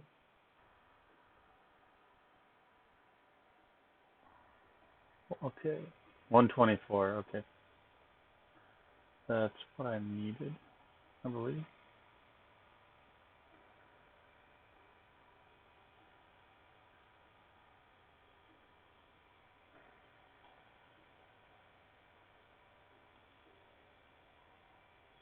And 130. Perfect.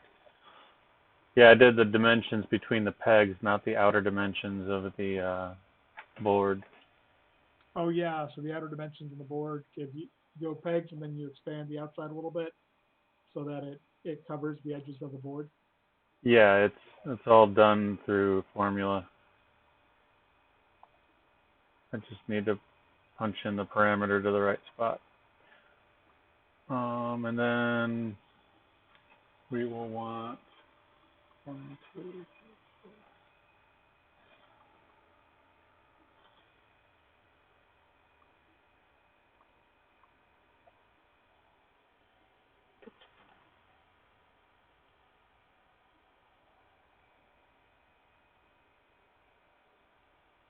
And I can even just punch in. Uh-oh. Uh-oh. Uh-oh is never a good word, especially by a surgeon. No, for some reason my pattern is not right.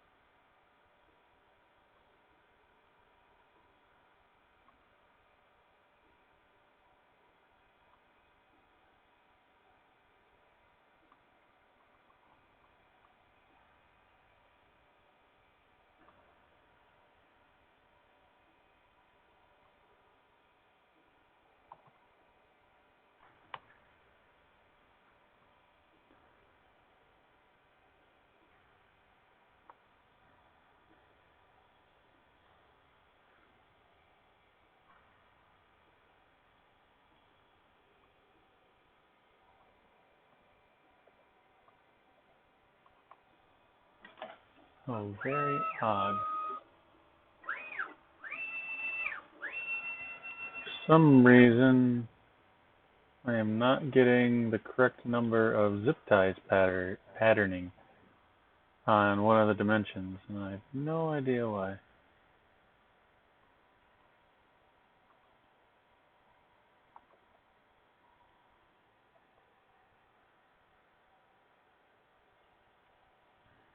That is, I grabbed the wrong fan, of course. I went out and there's like 4 fans, right? And I put 3 of them aside and picked up the 4th, and then the 4th one was not the right one.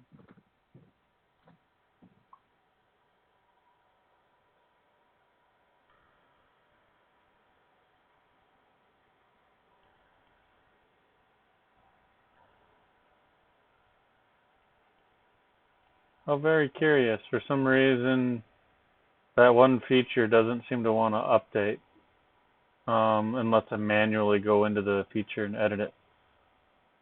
Oh well. Did you want me to slice the top off and make 2 STLs? What'd you say? Go ahead and cut the top off, Okay. because what I'll do is I'll print it, then I'll oversize the top holes by just a smidge, right? I'll make clearance holes out of the top, and then I'll thread the posts all the way through.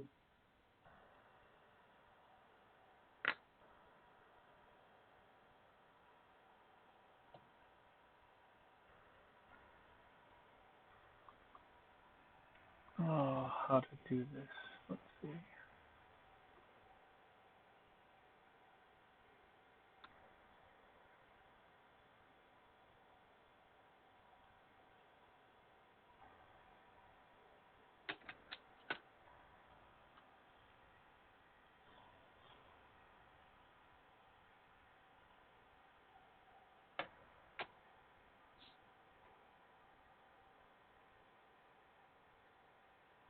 Hey, buddy, wake up. And he's like, why are you not in bed?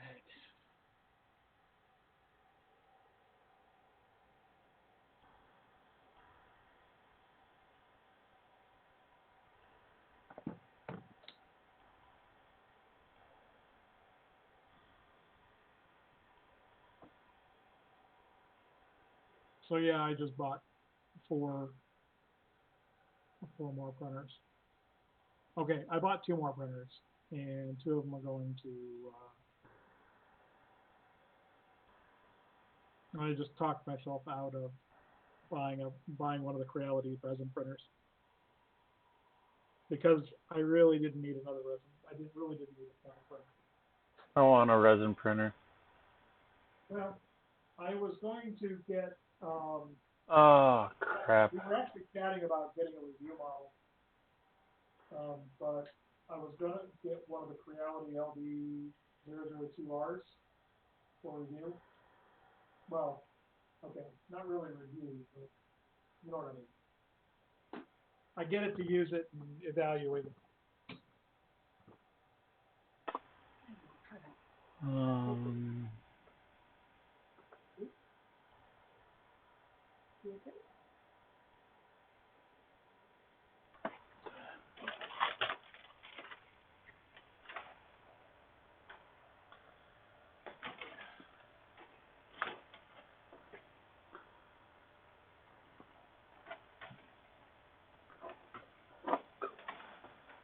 Did it just eat itself? Huh? Did it just eat itself? No, so I had offset something, and I've got to unoffset it for printing to make the bridges print cleaner. Oh. Are those offset up by a smidge? I'm sorry, what's that? Yeah, they're not flush? Well, yeah, so the one is offset from the other so that it will print one bridge and then it'll print the other set of bridges. And okay. That was because of the way slicers bridge things. Right. There's a quirkiness there. So I've got a... But if that's being printed as a plate... Right, I gotta suppress it.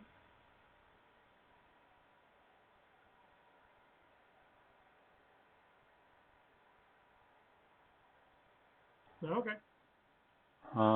Which I've got to figure out.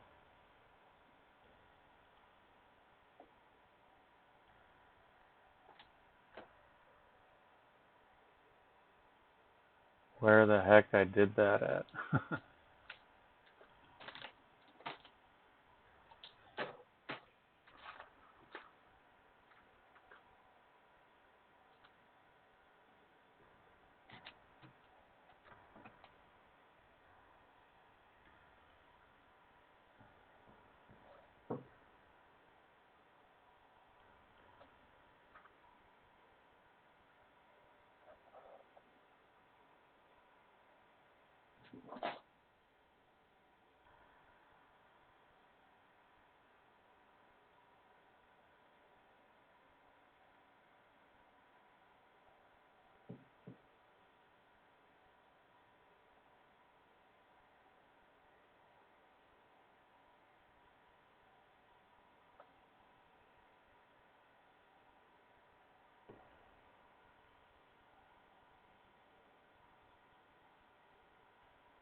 I will be right back. Okie doke.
Okay, I'm back. Welcome back. Ooh, I got a bunch of stuff from Poof just chatted with me up. Who did what now? Oh, he just pinged me. I sent him a link for Rapid Harness, wire harness software, and you can try it out for free. I don't know what the rest of the licensing or how expensive it is.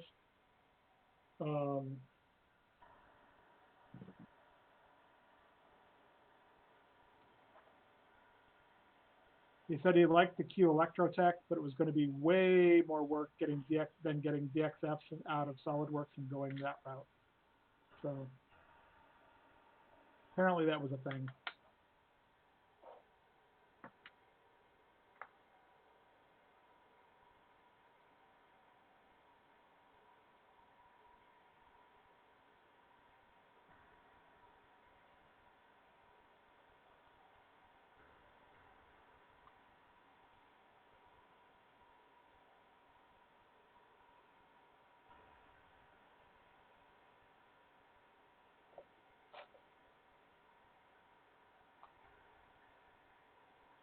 So yeah, I think the tool distribution board is going to get moved up to the front of the machine.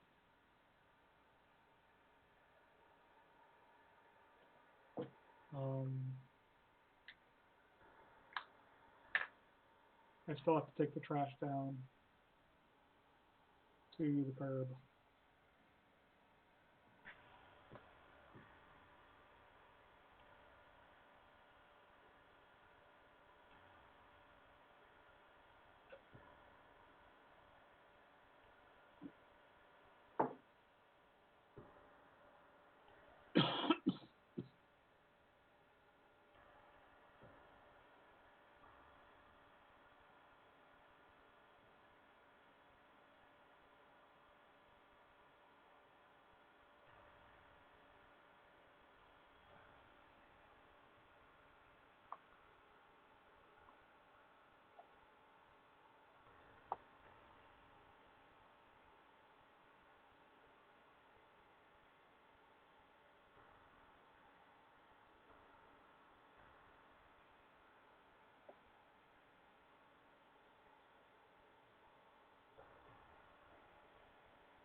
There, if you go to the GitHub directory, all the files should be there.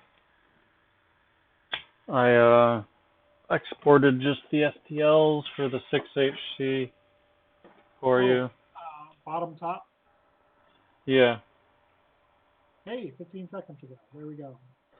And then I also put in the step for it. So. Oh, the step files? Great. Thank you. No problem. So it looks like there's some. Do you think we need to raise the really raise the Hemera, or? I'm thinking that it wouldn't be a bad idea, but is it strictly necessary? I don't know.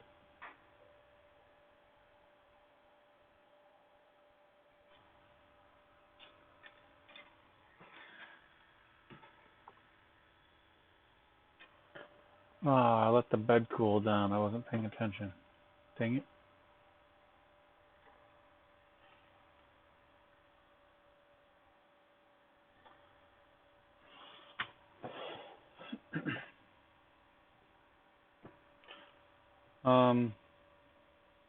Yeah, check that out. See if it's what you want. If it's not, then I can tweak it some more.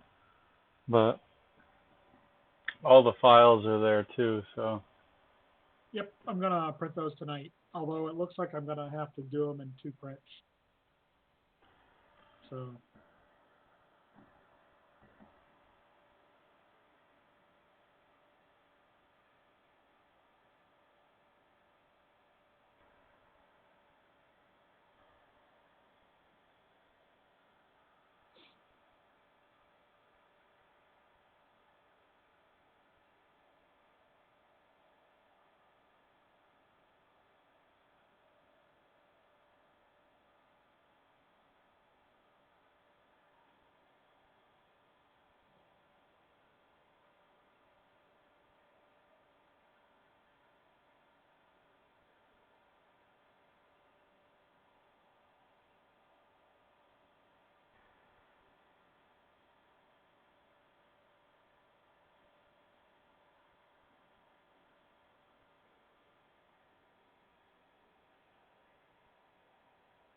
Oh yeah, definitely gonna have to do this in 2 frames.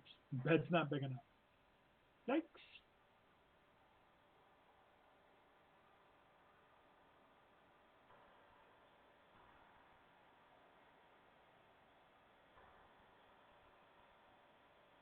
Wow. 2 hours for the top one.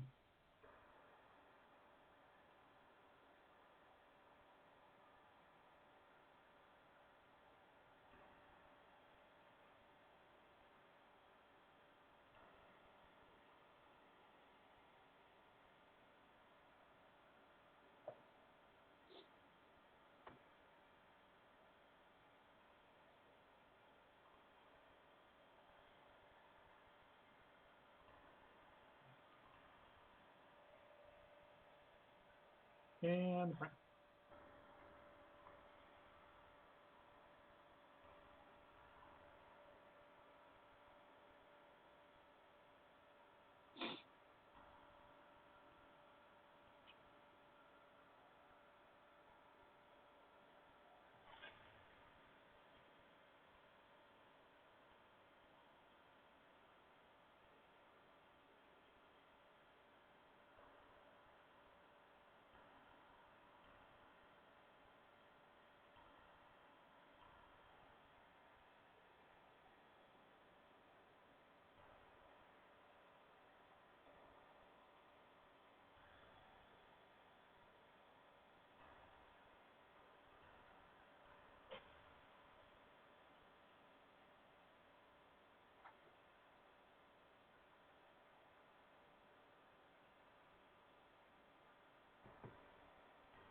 meow.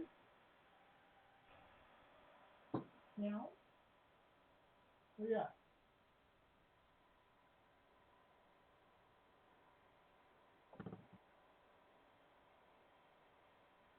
Oh yeah, buddy.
What cross section are you working on? I'm gonna create a mount for the camera. Okay. I have, however I did this, I have no idea. Between one moment and another, I have misplaced an entire box of M3 screws.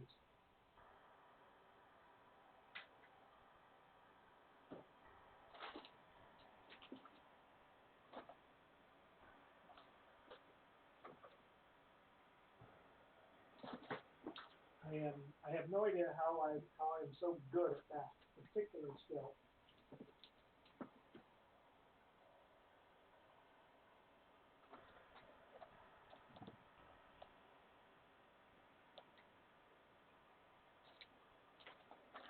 And it is a most particular skill.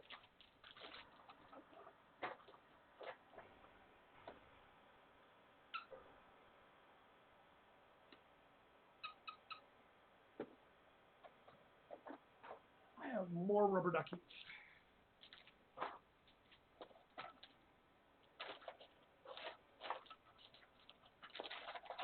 Yeah,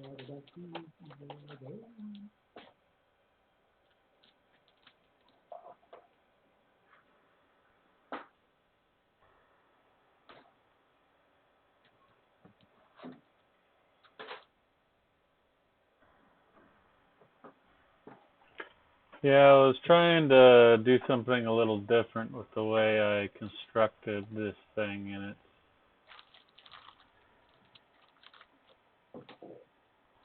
Okay. not, Oh,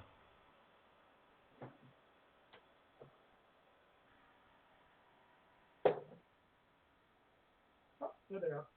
Aha! there we go. Somehow I got a weird symmetry constraint in there.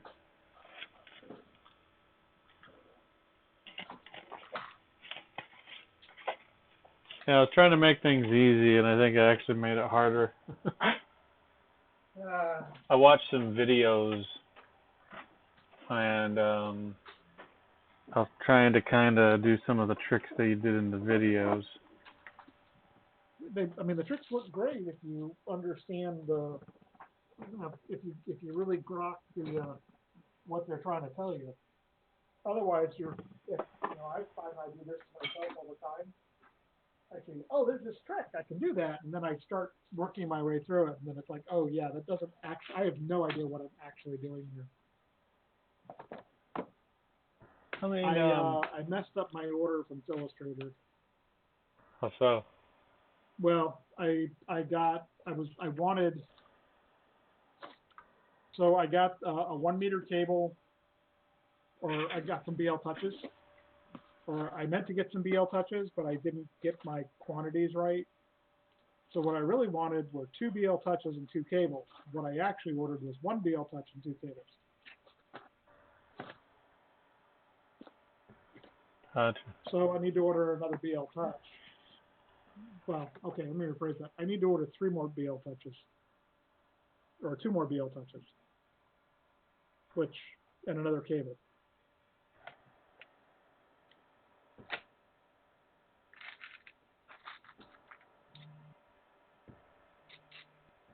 Way too long.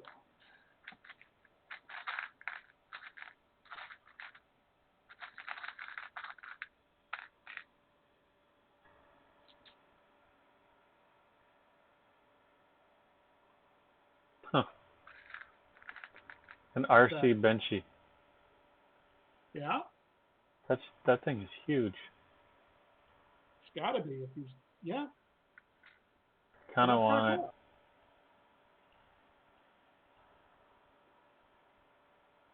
I want to make one. Yeah. I bet you it floats pretty well.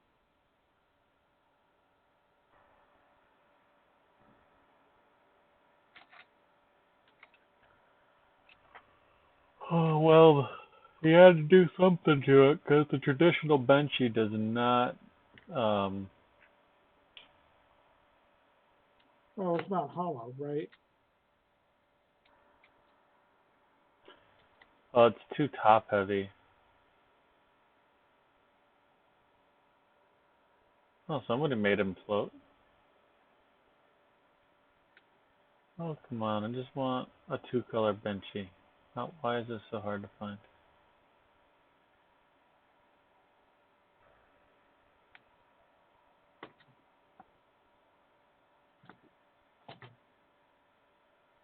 Don't want to print another cat right now.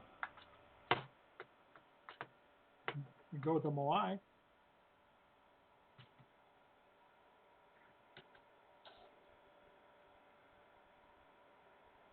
What's that? That head, the ginormous head. Oh. I will be more than happy to do some other dual color prints eventually. I just really wanted a 2-colored Benchy. Okay.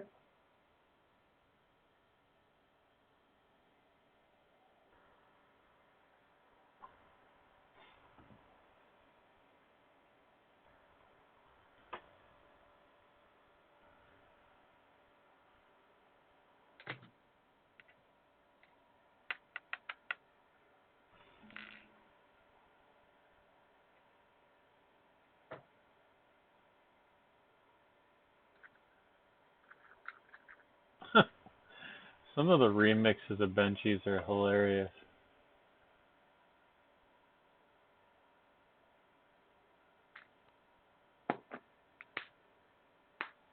That was a 2-color benchy, but that was not what I had in mind. Oh, bother. What's the people who designed the original one? C3D or? It's just bench3d.org, I think is what it is. I think they've got 2-color benchies on the website.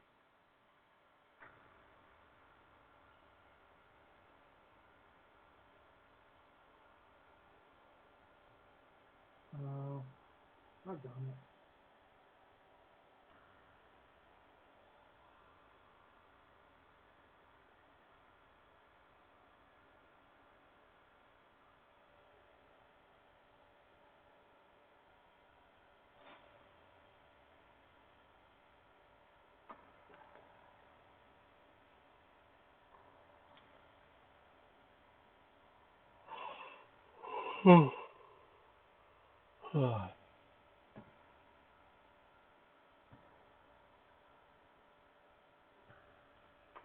I'm being reminded that it's time to go to bed. Yeah, I don't really want to stay up quite as late as usual tonight. I gotta cancel this print, damn it. The outer edge didn't stick on one whole side. There we go.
Pet G is sometimes a bit challenging.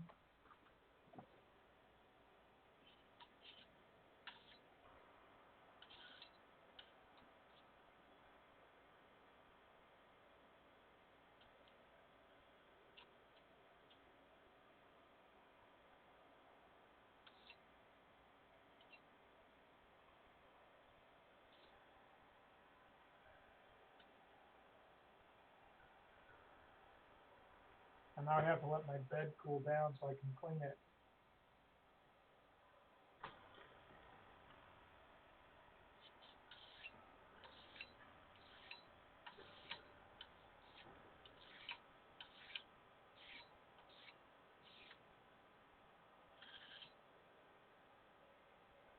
Yeah.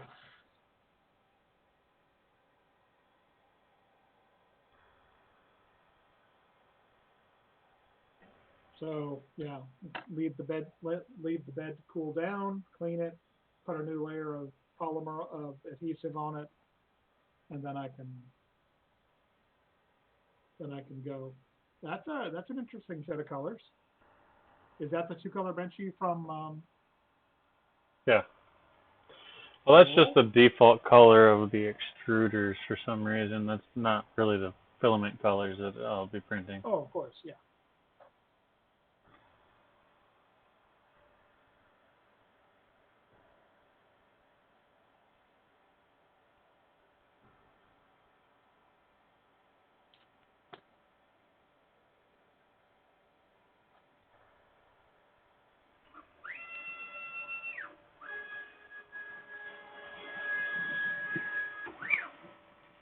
You are very fucking misspent.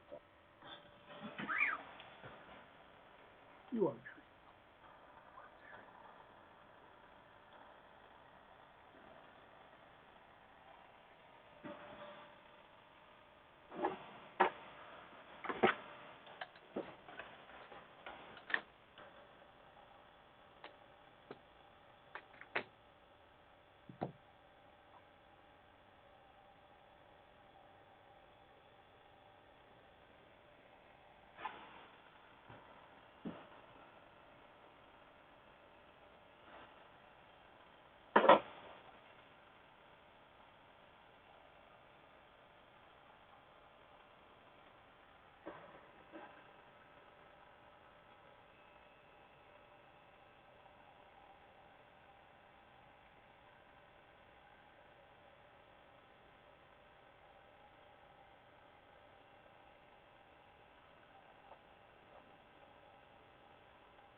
Oh shoot, didn't fix my fan thing.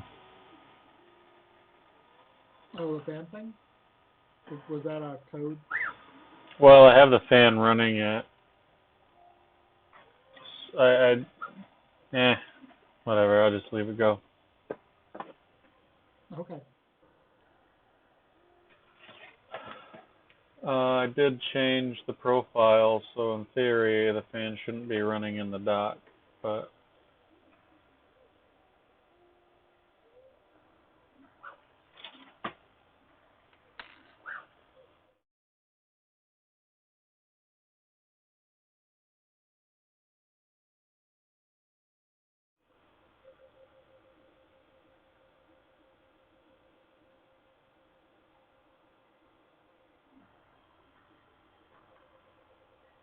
Did you mean to cancel the stream? Or to finish the stream?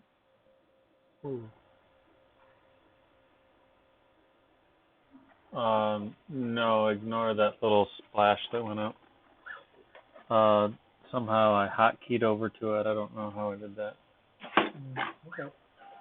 So, yeah, I didn't get a chance to tell Josh that, I mean, he's on, and we were chatting briefly in private, but I invited him over here. He's working now. He's actually making changes. He just updated the GitHub, updated the GitHub.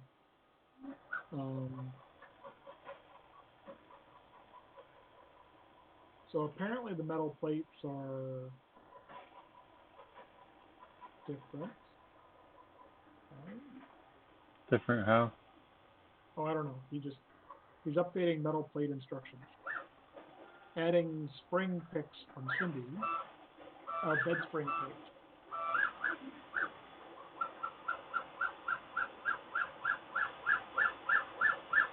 Oh my gosh, you're so funny. How can you be so flat when you're so fat?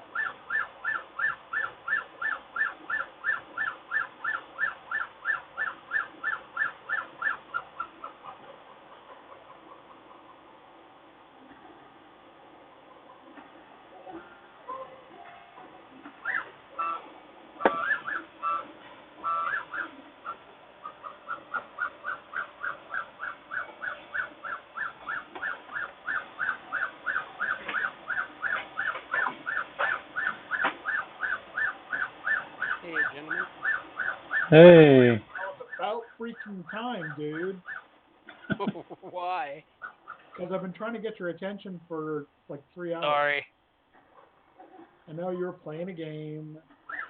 Yeah, I didn't see it. I need like your last name and a phone number so we can set up the shipping. All right, no problem.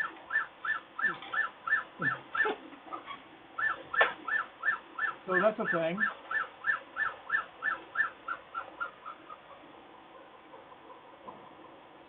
Yeah. So the fun part is, my Sapphire printer has now randomly stopped twice and turned itself off. And that's an interesting thing to troubleshoot because it basically has a line so it has a board that lets you control the power on off from the actual motherboard. Yeah. So it's got a power control board. Yeah, and so I can't tell if it's the power control board that did it, or if there's if it's drawing current on the power supply and that's causing it. You know, there's just no way to really tell. Yeah. I was contemplating. So I'm currently building out a tray for my Ender 3 Pro. And those screws are too long. Anyway, those screws are too long by about 2 millimeters, so I need the next screw size down. Right. But anyway, yeah. So 175, I think. Whatever half of 350. Okay. I already paid, so it's the stuff's gonna ship. They'll ship as soon as it'll ship it pretty quickly.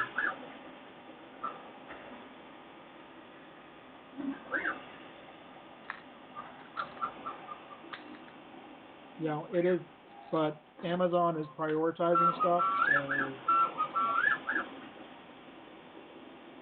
And funny, I've been discovering that my Amazon orders for filament are saying like, it's going to take, we're prioritizing shipments, this and that, right? Yeah. So I ordered some filament yesterday. And it got there today? It showed up today. Which Did you is order filament? great because my cheap filament is, I also got my illustrator order for the illustrator filament, the Veracity. Keen, yeah. Yep, great. They've got a great pho restaurant there. Sorry, if I ever get up that way, I'm gonna have to go there because she doesn't want, What's funny is I've known them for a couple years as that company that makes filament up near Cleveland, and tried to get a couple different, one specific major chain to possibly try to get them as a vendor, and it just keeps not working. And I'm like, okay, guys, you realize they make filaments under their name, and then they also make filament under a ton of other people's names. So that is the stack of filament I got from Illustrator today. Y'all are still online? What? Yeah. Damn. We got problems. Oh, nice to see that. What kind of problems you got? I've got a cat who loves to chew on that you know that dark colored styrofoam? Yep. CSD stuff. Yeah, and I don't know where this was, but he found it. And I'm glad he did because I didn't know where it was, and it has my replacement. It has my spare BL pin. Oh. He's probably the one who made it disappear in the first place. And I have a printer that's been deciding to make itself reboot at random. What are you running? This printer is a Sapphire Pro, or the S3, and it's still running the stock Lurge board, which is a pain in the ass, but it's a good printer. It doesn't sound like one. Well, it has been, except it's printed 150 something odd face masks in the last, couple weeks. So Yeah. I just got an order for 5,000 face shield clips myself. So. So yeah, a friend of mine and I have figured out that one of the local organizations that are printing shields, parts for shields, we've accounted for like 10% of their supply. Very nice. Between the two of us. And now, granted, we were having a conversation. Were you here earlier for the conversation about how ridiculous it is that the maker community is finally providing these things? Yeah. No, I wasn't here for it, but yeah, I get it. Okay. All right. Order placed. Your information is there. As soon as I get tracking information, I will share it with you. Cool. And I'll send you out. Is this the lucky guy who gets the cheap ones? He's getting 2 of them, but I'm on the list, so if he gets any more, he's gonna let me know. How are you in contact with these people? Because I'm talking directly to Creality, and I'm the Amazon's return guy. Oh. So these are all returns. So even if if I pay $80 for a box of parts that are 90% complete, it's still a win. Oh yeah. No, I have zero qualms with repairing and or upgrading these units. Yeah. Like hell, I'd find it almost more fun that way. Yeah. Well, I mean, I've got a plan. Of course, I'm in the.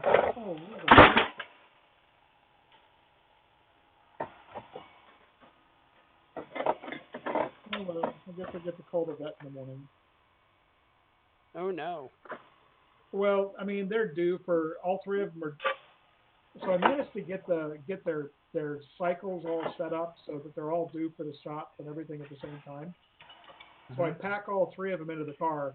That's a fun trip. Is the vet open right now? And they all get their vet visit at once. Except Levi the long hair has just started coughing. But he does that right after he's been grooming himself, so he's kind of got fur stuck in his throat. He coughs for a few seconds and then he coughs off like there's no big deal. And the old man is just old, so he gets a semi-annual checkup. Oh, that's his ping. Okay, yeah. So that was Linsu responding. He's also offered, he's going to keep me in the loop. I've got an open request for an Ender 5 Plus. Okay. So if he ever gets an Ender 5 Plus, he's going to let me know right away. Because I kind of want an Ender 5 Plus. Although I'm building something essentially the same. I heard a rumor about them having a new printer coming. Oh, they announced a belt printer. Yeah. And they also just announced the Ender 6 as well. And the Ender 6 is a Core XY and enclosed. Nice. So it's got a not all are enclosed. They have the Super or whatever is enclosed. The base. No, I is thought not. the Ender 6. So the Ender 6 comes in 2 forms. They had it's poorly translated, but there's a base and then there's the Super, which is the one that's enclosed. I mean, only that acrylic.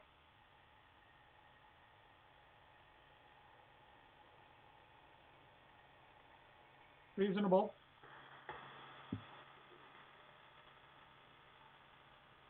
Do we know what the new one is going to be called. The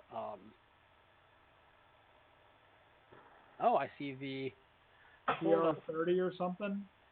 Okay. Do they have pictures of the Ender 6 up close? In the live stream chat. That's just of the bed. Here is.